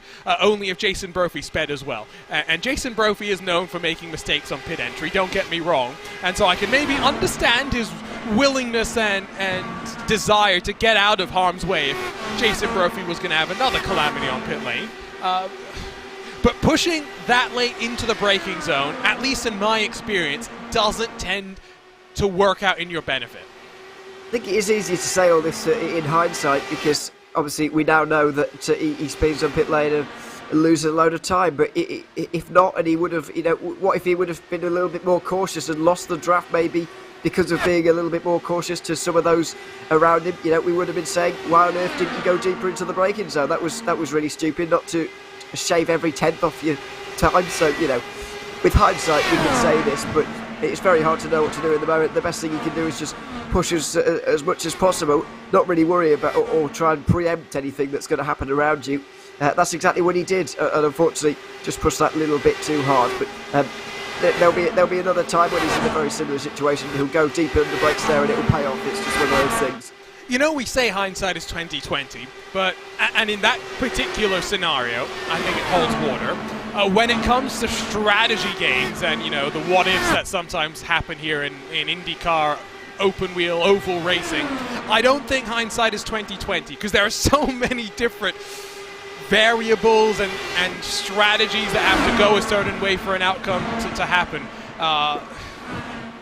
Really, if you find yourself on the wrong end of a strategy call in IndyCar, I think you just say, okay, that strategy didn't work. The one that I wanted to use, the one that everyone else used, might not have worked either if X, Y, Z had gone differently as well. I think that's what makes oval racing so fascinating for me, and it's why I enjoy it, especially compared to, most endurance racing on iRacing, Ewan. I mean, you'll know this. You've done plenty of endurance stuff with RaceSpot.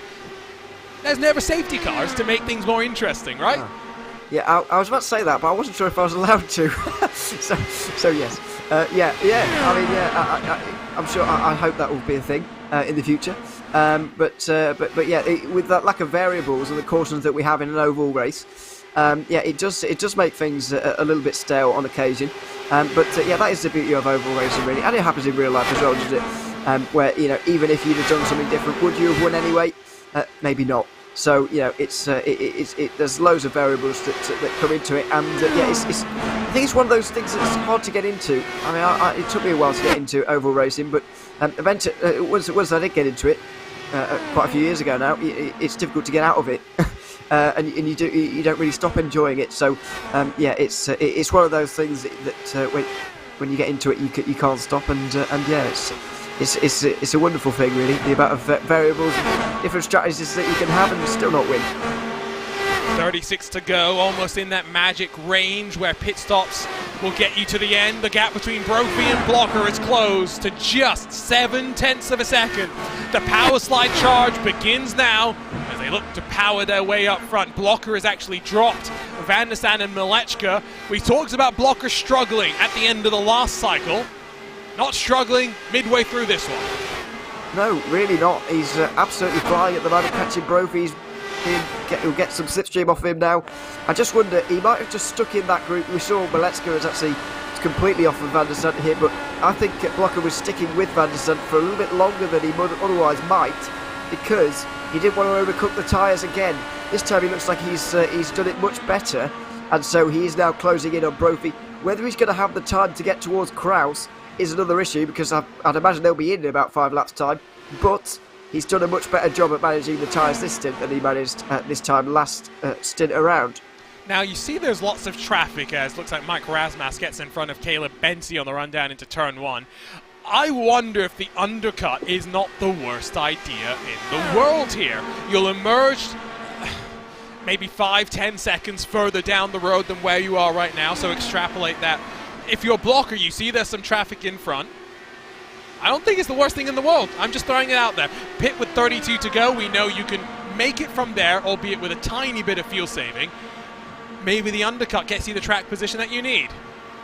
Yeah, I think somebody is going to try the undercut here. I think they have to, especially the likes of Brophy or Blocker. That has been by far the most effective way of getting past someone so far in this race. New tyres has even been a less effective way than actually the undercut. So, yeah, I do think we are going to see it from one of them.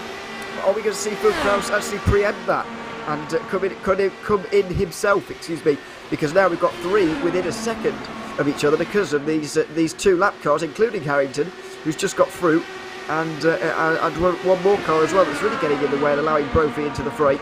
Here he comes. Here comes the 88 machine. Looking down low on Phil Kraus, and will get the move done nice and easy. I don't think Kraus will fight it too hard, although having said that, they're still side by side off the corner. Brophy slid up the track and just left enough room.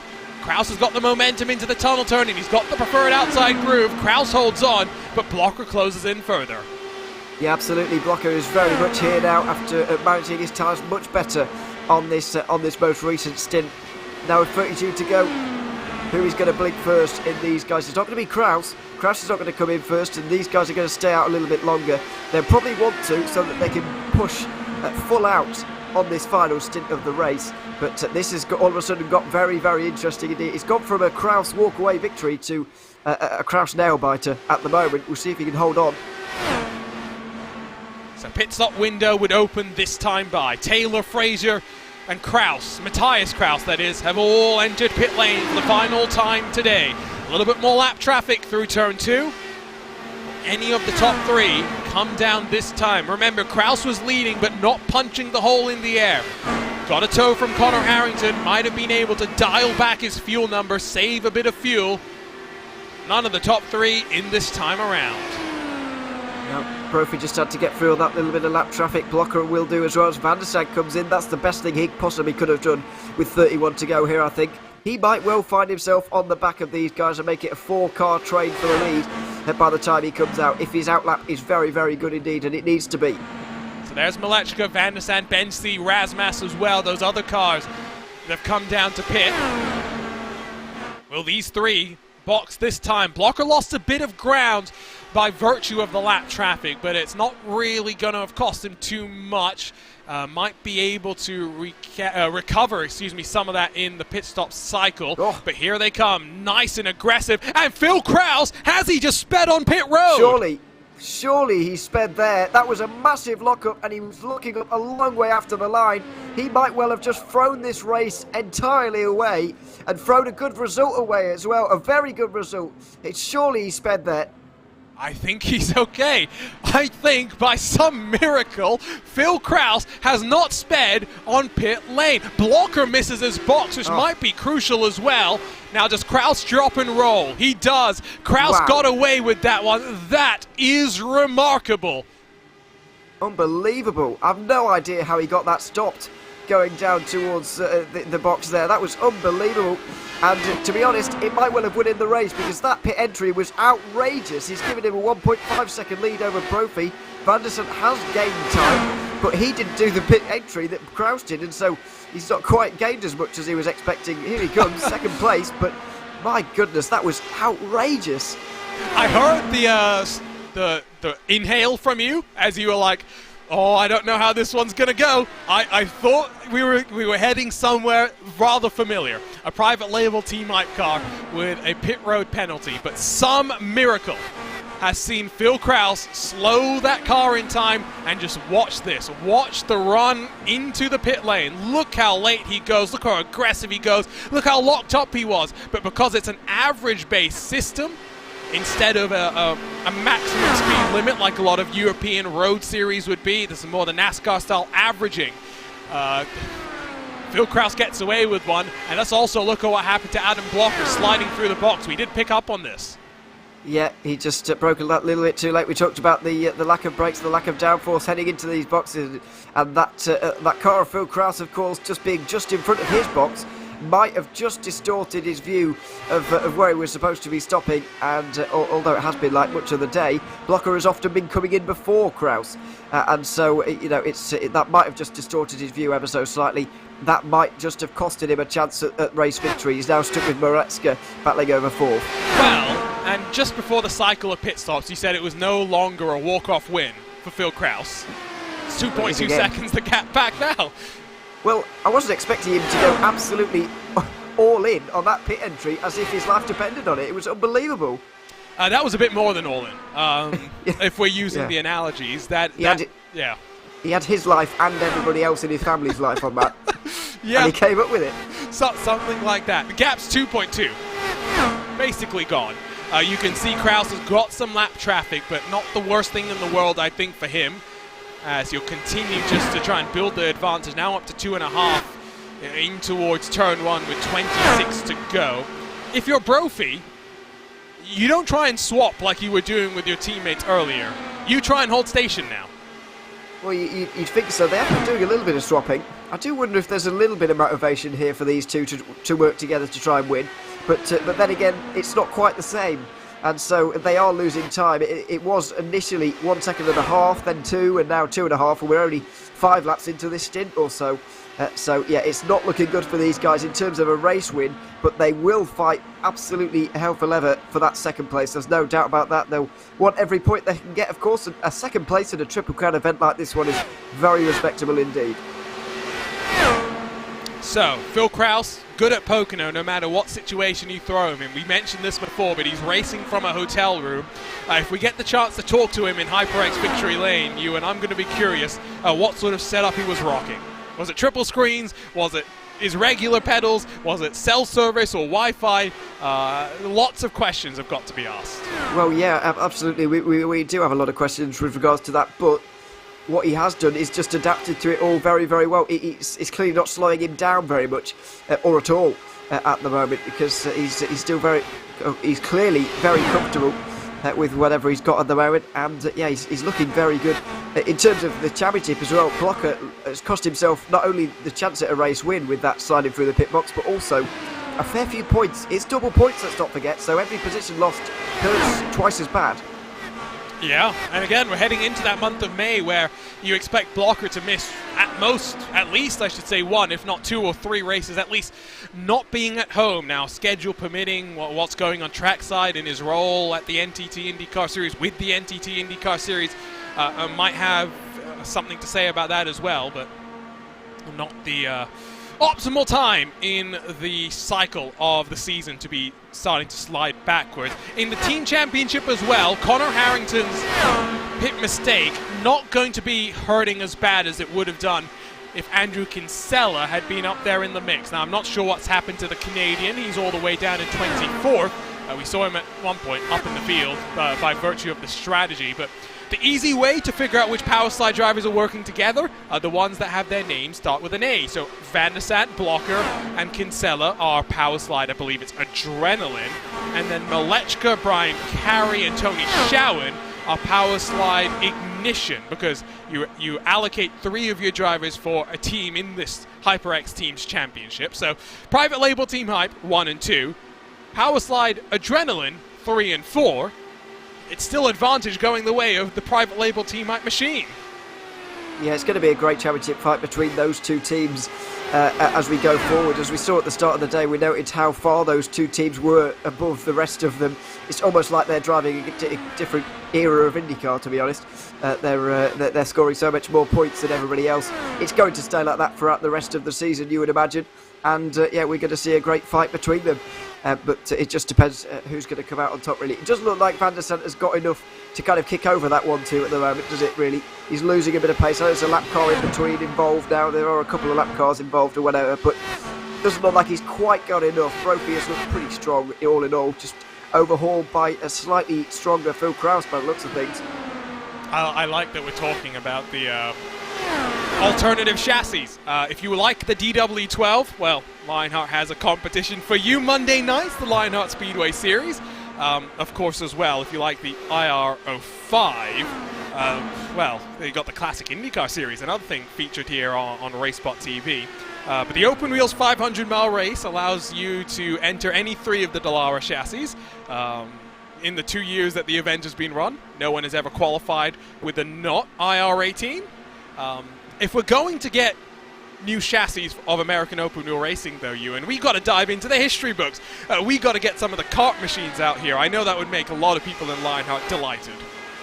Yeah, I know a lot of people would be very pleased about that. Unfortunately, RSE wasn't around when that series was in its pomp, so we don't have it, unfortunately. But you never know. We sometimes do get those classic older cars added to RSE on occasion. So you know, I would never say never to a series like that coming out. I'm giving it such a popular era for a lot of people. Yeah, I would never rule it out. We've got the 87 NASCAR machines. I mean, exactly. Let's get some American open wheel cars in. We got the Lotus 79, which of course also plays its part in the Lionheart competitions. The Lionheart Retro Series Thursday evenings in the US takes what was designed to be a Formula One behemoth to ovals, road courses around the world. We always have fun. We always see some exciting racing. Make sure that you join us for that. And if you're not already subscribed to us here on RaceSpot TV's YouTube, hit that red button, the bell next to it as well. We're about to hit 25,000 subscribers to the RaceSpot TV YouTube in, well, I don't want to say how many years it's been, because for many of the years we weren't actually broadcasting actively on this particular channel. But it's now our home for all things sim racing, so make sure you stay involved with us. A gap has come down. Jason Brophy now just 1.2 back from Krause. He's bringing Van der Sant with him.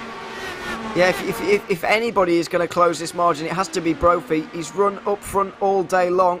He's been in the top 3 almost as a constant. Obviously, was pole sitter earlier on in this race here as well, which is no mean feat. His first ever pole position.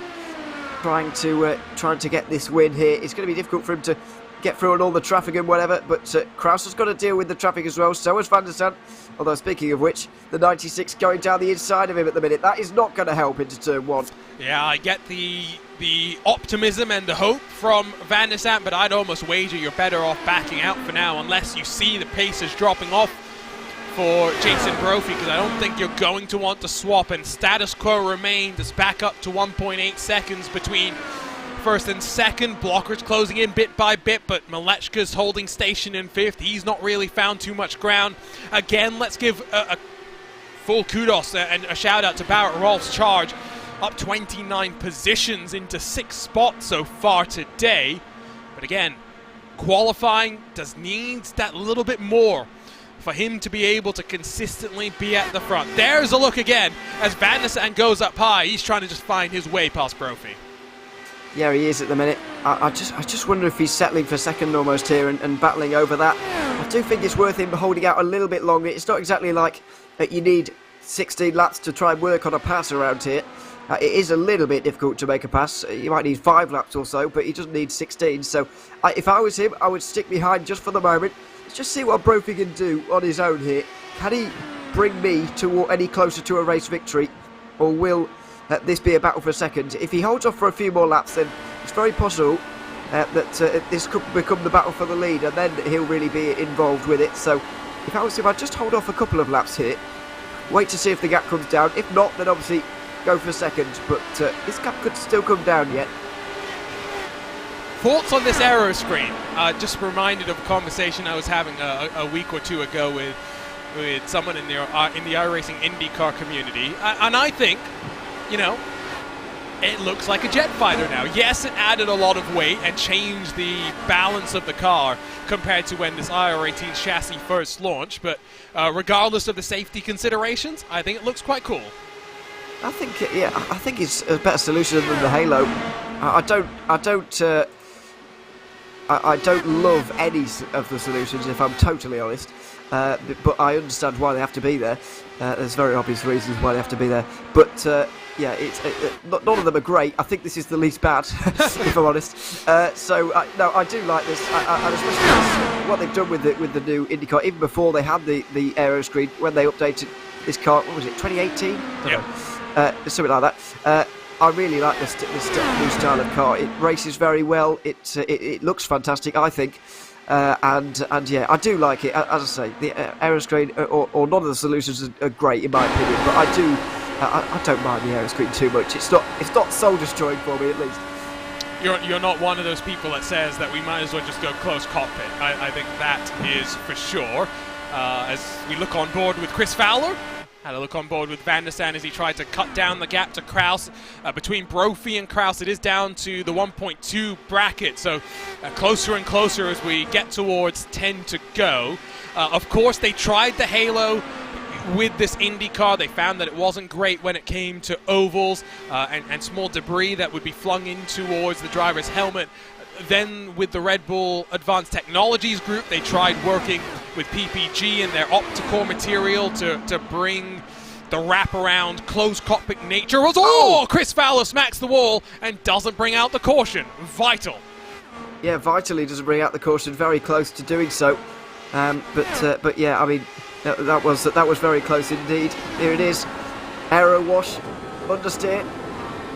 The very late realisation that he was going to go sailing into that wall, and fortunately he got away with that. That could have very easily resulted in his front right coming off there. I want to ask, is there something that happens with this hardware? So grab another look at this. The steering wheel. Well, I've noticed this. When the wheel comes off, the steering wheel goes straight for us, even though it obviously doesn't. I see what you mean.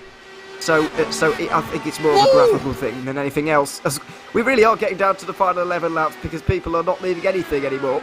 Yeah, that was Van der Sande leaving at most a piece of paper on the outside of turn 1 this time. I'm getting nervous. I don't know if you can tell, but I am getting properly Christian Horner levels of nervous. Here's a look at the replay and just watch. Washing up the track, so much momentum. He does hit it very briefly. Very brief, kind of brush on the wall, less than Fowler certainly, but enough to do damage if you hit that in the wrong way. So he just needs to be a little bit careful, because instead of looking forward for second, Brophy has kind of consolidated that. He needs to be looking behind at Blocker and consolidating third. We know that Blocker, despite running through his pit box there in the final stops, he has mastered the kind of saving tyres throughout a stint here. He did it very, very well in the penultimate stint of this race. If he does that again, he is going to be a force to be reckoned with in these final 10 laps.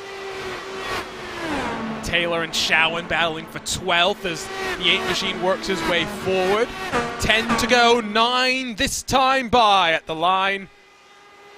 It's a 1.5 second advantage for Phil Kraus. Jason Brophy in second. Van der Sande's going to get passed by his teammate, who knows the hurry up comes now. Van der Sande will miss out on the podium, but again, a sterling drive for him. Someone that we definitely will be keeping our eyes on through the course of 2022. There's the man in control of his destiny here. 9 laps to go. If we go caution free, all he's got to do is keep it out of the walls. A caution with 4 to go would end the race. Now that's the magic number we've got to look towards. Yeah, he's getting closer and closer towards that magic number as well. And with every lap that ticks by, that 1.6 second margin seems bigger with every lap that goes past. Now he needs 2 tenths a lap at the very least, as Brophy, to get anywhere near Phil Kraus. And that is looking less and less likely, because if you look at the way Phil Kraus has been towards the end of his stints in the second half of this race, he has been formidable. And so he's going to be very, very difficult to catch, even in relation to Brophy, who has not been bad at all himself. it's just one of those frustrating days where you're just beaten by somebody who is absolutely out of this world. Brophy really has driven a good race, but Kraus has been next level once again. Again, Blocker, Van der Sant behind, getting close to the wall. Harrington splits the private label Team Hype 1-2 from the Power Slide 3-4. That's the state of the board with 7 laps to go here at Pocono. The first time we've gone racing for 500 miles, and it's been one of the cleanest races in series history. Coming into this one, we thought it might have been a bit of a caution fest. 68 cautions in 9 years, an average of 8 per race. 500 miles, we've seen 4 cautions so far. Yeah, absolutely. And we've got more than 250 miles here without a caution at all, which is remarkable. Really is. So yeah, it's a surprise to see, but a nice surprise, really. I think this race would have been better for a real developing story rather than what we see sometimes in these races, which is just bashes and crashes and cautions and then a real dash to the end where it's all a bit messy. We've seen a proper nice race develop here with proper strategy and a real daring move to on pit lane to actually win this one. When you think back to it, that pit road kind of entry from Phil Kraus could arguably have won in this race. Yeah, oh no, you're right. I think that's a moment that we're definitely going to be asking him about as Chris Fowler loses out to Mitchell Riggs. I'm going to use an analogy from England, and I know you're from the UK, Ewan, but you're so young and you don't appreciate the finer things about sports that you're not going to get this. But endurance racing, 24-hour races, those are like test matches. 5 days or 24 hours, whatever it is, you sit around patiently and you wait for the result to present itself. I know this is just 500 miles. I know this is only about a 2-hour race, but in so many ways, these longer races feel like test matches where you got to be patient, you got to wait to see how things are going to play out, and especially when you've got a 250-mile run to the checkered flag after the final caution. You just wait and see where things are going to land. It's as simple as that. You can never be guaranteed anything in a race that's gone like this. Yeah, absolutely. No, I don't actually like test cricket. It's not bad, but I agree. I totally agree. It is more of a slow developing story, this one, and it has been. So yeah, the analogy is certainly right, correct. And yeah, it's been one of those. There's certainly a place for those races where there's a lot of incidents, there's a lot of drama, and there's wheel to wheel racing right from the first green flag till the checkered flag. But there's also a place for these strategic races that are more drawn out and more test match like, if you like, and yeah, there's a place for both, and this has certainly been one of the latter here at Pocono, one of those Triple Crown races that really intrigued us rather than exciting us. There's certainly a difference. So you're one of the smart people that likes Test cricket. It's Zach Sweeney and Cam Roger. Okay, yes, just want to make sure I've got it correct, so I can, next time I'm on broadcast with them, I'll make sure I dig into them. Again, left side of the screen, you'll see the team logos. Easy way to identify who is with who. Private label Team Hype 1 and 2, Power Slide 3, 4, and 5. Ascari Autosport have 2 of their cars inside the top 10. Finally, some results going their direction. Bensi is the only team race first car inside of the top 20. Houston runs 29th. Razmas in that 68 machine for the thumbs up, cancer down, sits in 8th position. Alcantech have had some good runs, but not consistently today so far.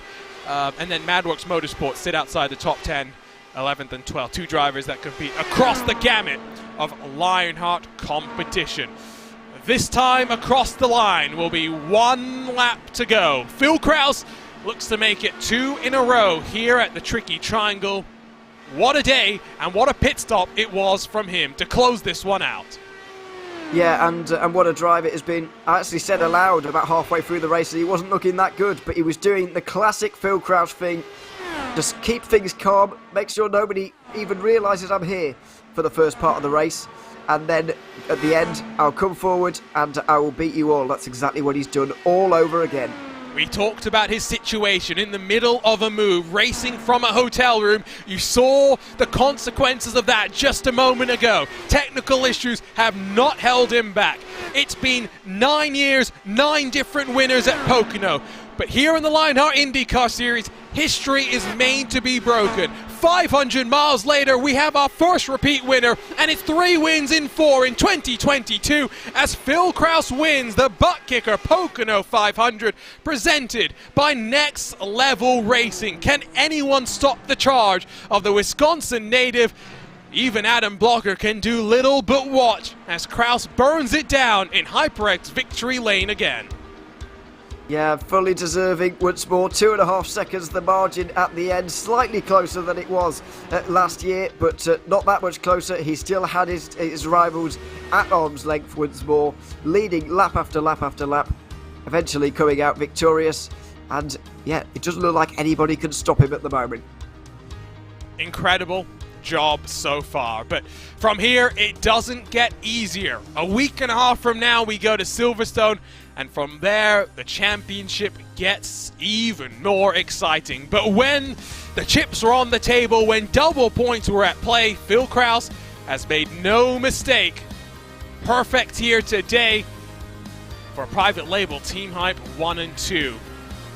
Joshua Chin finishes the race as well, albeit down in 28th. They'll line themselves up for the team photo and celebrate potentially with a Polish victory lap here. Fantastic day in a race that flew on by.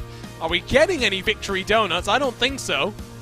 They weren't that close on fuel, but apparently Phil Kraus minding that engine for what it's worth. So with that said, let's go ahead and take a look at our Sim Race 24/7 race results. Phil Kraus, second in a row here at Pocono, 3 of 4 in 2022, emerges on top in front of Jason Brophy for the private label Team Hype. It's a power slide trio behind, with Adam Blocker taking the final step on the podium, Alexander Van der Sant and Robert Malechka through the top 5. Barrett Rolfe, what a day from him. Again, qualifying just not going his way, but your biggest mover plus 29 positions to get up into 6th spot. Caleb Bensi, Mike Rasmas, and Mitchell Riggs through the top 9. Riggs also up 29 to match his Ascari Autosport teammate. Andrew Marquez completes the top 10. Tony Schowen, AJ Musselman, Chris Fowler in a group just behind them, with Matthias Kraus having his best career finish in 14th after running in the top 10 for stages of today's race. Joe Branch in 15th with Chris Lanini, 16th Adam Fraser, Matt Taylor, the final cars on the lead lap. It was a pit road penalty for Connor Harrington that took him out of contention. He finishes as the first car 1 lap down in 19th, Stefan Larkamp just behind in 20th. Alex Gouillon 21st with Paul Jenkins, Andrew Kinsella, Bradley Sexton, the other cars 1 lap down, with Michael O'Brien, Mike Rigney, and Ryan Otis 2 laps adrift. Joshua Chin all by himself 3 laps down from your leader, while Matt Houston, the final of our finishers, in 29th position. Brian Beard through the top 30 with Brian Carey, Kite Bommersback, Adriano Pinheiro, Dustin Wardlow, Lionel Kalisto, Alexis Newsom, Tyler Graf, and Ron Hacker not making it to the end. Remember, every position counts in this double points race. That's why you saw the likes of Houston got it out there, even after early race trouble for him. And that leads us then into our HyperX post-race show, because the Lionheart Racing Series is powered by HyperX, makers of premier gaming gear like the legendary ultra-comfortable Cloudline of gaming headsets. Whatever you play, however you play, HyperX knows that we're all gamers. For more information on HyperX products, visit hyperx.com. And let's dive straight into HyperX Victory Lane, where we find a man that didn't celebrate with some burnouts, but instead celebrates with the sweet joy of another victory in 2022. Phil, before we dive too much into the race itself, let's talk about that final pit stop. How scared were you entering pit lane locked up like that? I'd say it was a calculated risk, although it really wasn't. Yeah, I was scared, but it was a risk I had to take because I wanted to try and break the draft, because on the previous run, Jason was kind of getting sucked back to Alex, and I thought if I didn't push that entry all the way, I was going to get sucked into that, and it was going to be like 3-car battle till the end. But obviously, Alex pit a lap early, which I think made him drop back in the end, unless he had a mistake in turn 1. But yeah, I was full send on the pit entry there. Definitely a little scary. Yeah, Alex was full send in turn 1 and might have hit the wall. We'll let you go back and review that later. Talk to us about your, let's call it, setup for today's race. racing from a hotel room, I hear. Yeah, it's definitely a setup, but since it's in the middle of the move, I'm lucky enough to have my whole PC and my regular wheel and all that fun stuff. So it's not a massive difference. The main worry was the Wi-Fi, which held up pretty well. I heard you were you were trying to find out where I was earlier, but yeah, they held up great. I was honestly shocked because I thought I was gonna have to run off of a phone hotspot, but I found out when I got here that was limited on speed, and I only had like 0.4 megabits download, so I couldn't even join a session on the phone. So I got really lucky that the Wi-Fi was that good. I definitely wasn't trying to disrupt your race today, we'll put it that way. And now looking forward, I mean, 3 wins so far of 4. It doesn't get much better than that, but we go to Silverstone in a week and a half's time. Back to the road courses. The first time that you'll deal with a proper road course with one of these fixed setups. What are you thinking about heading there, where, of course, fireworks flew the last time in 2021? I think fireworks flying last season is a bit of an understatement. There was definitely some things flying. I don't know if it was fireworks though, but yeah, definitely looking forward to it. I gotta say, first off, I've been extremely lucky at the start of the season. Like, it's been amazing to win 3 out of these first 4 races. Like, that is insane. But I've just really had the luck roll on my side so far. But I'm really looking forward to Silverstone. It's not my favorite track, but it's a road course, and I just love road courses in the R18. So looking forward to it just off of that fact alone, and we'll have to see how it goes for sure. And hopefully the fireworks won't be as bad as they were last season. Me too, because if that's the case, I'm going to lose my voice again. To quote Gary Player, the more I practice, the luckier I get. You make your own luck, and Phil, you've had a blockbuster start to 2022. Let's hope it carries on from here. We'll see you then at Silverstone in a week and a half's time. Yep, cheers. Winner again is Phil Kraus. Leads us then to the second step of the podium, where Jason Brophy is delighted to be joining us, not just because his ears aren't being blasted by the music, but because pole and second. Jason, great day for you, great day for the team. Might have been better if Connor hadn't sped on pit lane. Yeah, it would have been. I mean, all told, it's racing. Things happen. I'm just glad I didn't speed on pit lane. Or do more. So I'm real happy. I think it's my first pole, if I'm not mistaken. So had a really good Q lap, and then just managed to keep myself toward the front. I had some struggles in the practice race. I was a little concerned. Really struggled through 3, but I want to thank Rob. It's a good community. And anyway, he kind of gave a pointer, and it really helped me in the race. Granted, I still made some mistakes in there, but able to hold the track position, play the fuel strategy right. I think we broke at the right time, managed to get ourselves a little separation and kind of pull away. Been nice to be a 1-2-3. Really been nice to be a 1-2-3-4, but I think Chin killed somebody, so I feel bad there. But good day for the private label Team Hype Ethica car all around, so. Josh got involved not just in 1, but 2 incidents, I regret to inform you. Talk to us now about what's ahead of you. Silverstone in a week and a half's time. We're just talking with Phil about the fireworks that we saw last year. But we know you're not the best on road courses, but you've been getting better. And we saw that at Long Beach as well, just biding your time and trying to stay out of the trouble. I wouldn't say Long Beach was one of my better races. That was literally just I can't drive this safely enough, and I still wrecked on the last lap. But I enjoy Silverstone. There aren't walls so close to the track, so I'll feel a little more comfortable.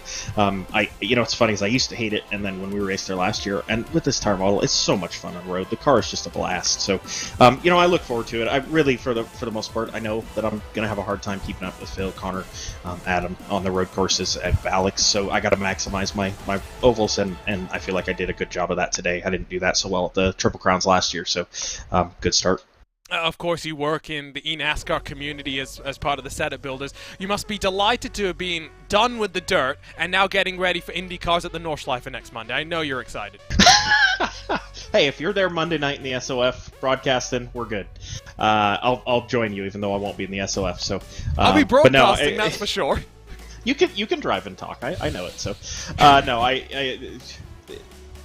Nordschleife, I'll be focused on my time toward Indy and Dover. We got Dover in about a week and a couple days, so I want to make sure we have a good car there. It's been a really strong run on the NASCAR side too for the Team Connie guys, and want to keep that up. So see what we can do with old Dover set and go fast. Of course, we're coming up to the month of May, so I'm sure full attention from Team Talent, from the private label Team Hype goes there. Congrats, Brophy. I'm glad that for the second time this year we actually get to speak to you and you can hear yourself think rather than hear the music. So hopefully this rolls on and we'll see you more in 2022.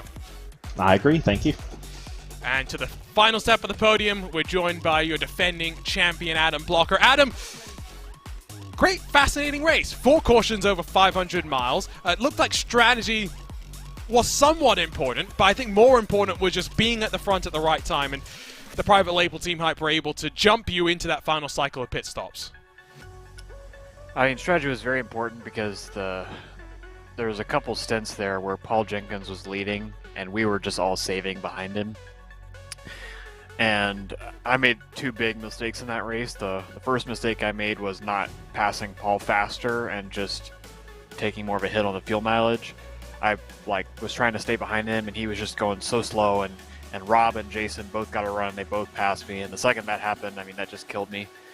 But then I came back, over the next, it took me about 30, 40 laps to get back, but I worked, Rob let me go because he was trying to hit a fuel number. I got past Alex, and I ran down Phil and Jason right before the pit cycle, and I had myself in a good spot. And then I screwed myself because I slid my box. So, yeah, really just myself to blame. I would have been in a good spot, especially because I had to add less fuel than Phil and Jason, so I would have been right there with Phil, for the win. But at the end of the day, third is still a solid result. So. Let's talk about what's up next time, Adam. Silverstone, where you had a great race with Joshua Chin until the final lap. I'm sure that you're looking to build off of that, especially given that I know you probably don't want to look at the points right now, but of course Phil has won 3 of the 4 races so far, and one of them being double points. Yeah, I mean, going back to a road course is good. I won the first one this season, and I won Silverstone last year, so yeah, definitely looking forward to it. The tires are different than the tires we ran last year, so it'll be really interesting to see what the situation is there, as in what compounds will be good. And I think the reds will have a decent amount of fall off, so it'll be pretty interesting. And like we saw last year, the race will be really good. I think people able to make moves and fight, and a little bit of more strategic options this year will only make it better. So. Thanks for joining us, Adam. Congratulations on the podium. We'll see you in a week and a half's time then from Silverstone. Yeah, I just want to thank everybody on the Powerslide group for working hard for this race. We didn't get the result we wanted, but we worked well as a team, and hopefully we'll take it to them the rest of the season. See you guys. Wraps up our post-race coverage with the post-race interviews. Ewan, I love a 500-mile race, and we were talking about this at the very end, right? Not every race is going to be a slobber knocker of a brawl with lots of contact, lots of passing. But then you get these sort of cerebral races where you hear it from the driver. Strategy is important. Executing on pit lane is important as well. And we've got a driver on top of his game. Just happens to be the one that you probably knew the most about coming into this one. Well, that is helpful. But yeah, Phil Krause is absolutely unbelievable at the moment. To have won 3 out of the first 4 races in a field like this, in a series like this, is very, very impressive. And the way in which he's done it as well is just so impressive as well. He looks like he's not driving that well for about the first half of every race, especially the last couple of races, and then he rises to the fore towards the end, and he absolutely detonates the field, and it is something beautiful to watch. He's done a fantastic job so far. Obviously, the likes of Adam Blocker will do their best to stop him in his championship charge here in 2022. And I can't wait to see that. But yeah, this has been a very enjoyable race for the first 500 mile of the season. The other 2 are going to be great, but in the meantime, we've got some great circuits in between as well. Silverstone is one of them, coming up in about a week and a half's time. Yeah, that's back on our regular Wednesday night slots. These Triple Crowns, they're longer. We don't want people to be up until Ewan o'clock in the morning because Ewan is in the UK, so the one time he's done Lionheart before, he was up to a god-awful time. But 10:05 p.m. Eastern, 7:05 p.m. Pacific, April the 27th, so about 11 days from now, we'll go back to the site of a contentious finish where Joshua Chin, Adam Blocker came to blows on the very final lap of the race. What does Silverstone have in store for us 12 months on from that? But with that said, unfortunately, it's time for us to bid you farewell after this first double point showdown in your 2022 Lionheart IndyCar Series. Before we say goodbye, as always, we'd like to thank those that make all of this possible, starting the title sponsor of the Lionheart IndyCar Series. You're passionate about sim racing, but it always feels a little flat compared to the feeling of driving a real car. Now you can actually feel what it's like to drive a race car. ButtKicker haptic hardware and software are easy to install and let you feel every bump in the track, slip of your tire, and engine redline. The tactile feedback is so accurate and realistic, you'll be driving faster and having more fun than ever before. The Lionheart Racing Series is powered by HyperX, makers of premier gaming gear like the legendary ultra-comfortable Cloud line of gaming headsets. Whatever you play, however you play, HyperX knows we're all gamers. For more information on HyperX products, visit hyperx.com. Next Level Racing is an industry-leading cockpit and motion simulator manufacturer devoted to creating the most immersive experience possible for the global sim racing community. Take your racing to the next level and visit nextlevelracing.com. Moser Racing is revolutionizing sim racing with the development of industry-leading hardware and software products like their R9 direct drive wheelbase and GS Racing steering wheel. Featuring zero-delay wireless technology and made from high-end materials, Moser Racing delivers the precision you need to reach victory lane. And Gomez Sim Industries, makers of high-end esports equipment and controls. Precision built using nothing but the best materials available today. Passion and handmade craftsmanship drive each made-to-order build, creating a driving experience like no other. Visit GomezSimIndustries.com. And to learn more about the partners of the Lionheart Racing Series or the 3 competitions the sanctioning body puts on, visit LionheartRacingSeries.com. And don't forget to follow across of social media to keep up to date with the latest comings and goings in the world of Lionheart. A week and a half, we'll be back from the home of British motorsports for round 5 in the Lionheart IndyCar Series. Plenty more action to come before that. In just 3 days' time, this coming Monday, the Speedway Series and the DW12s head to the Atlanta Motor Speedway for what should be an action-packed round 5 of that championship. For now, though, it is time to bid you farewell. Pocono has hosted it all in Lionheart over the last week and a half. 3 very worthy Triple Crown winners has emerged. How will the momentum carry on forward? Well, you'll have to find out here live on RaceSpot TV or ESTV as to how the rest of 2022 plays itself out. A blockbuster start, a blockbuster finish. Phil Krause is on top and in control of the championship with 4 rounds complete in the 2022 Lionheart IndyCar Series. For the team at RaceSpot TV, for my co-commentator Ewan O'Leary, this is Arjuna Kankipati signing off from the Pocono Mountains. Can anyone stop Phil Krause? So far, only Adam Blocker has been able to do so, and it was a close fight at Long Beach the last time they went wheel to wheel. Silverstone will have plenty more surprises April 27th. Don't miss the action, but we bid you farewell from the Pocono Mountains, where Phil Krause is a winner, again, for the 3rd time in 2022.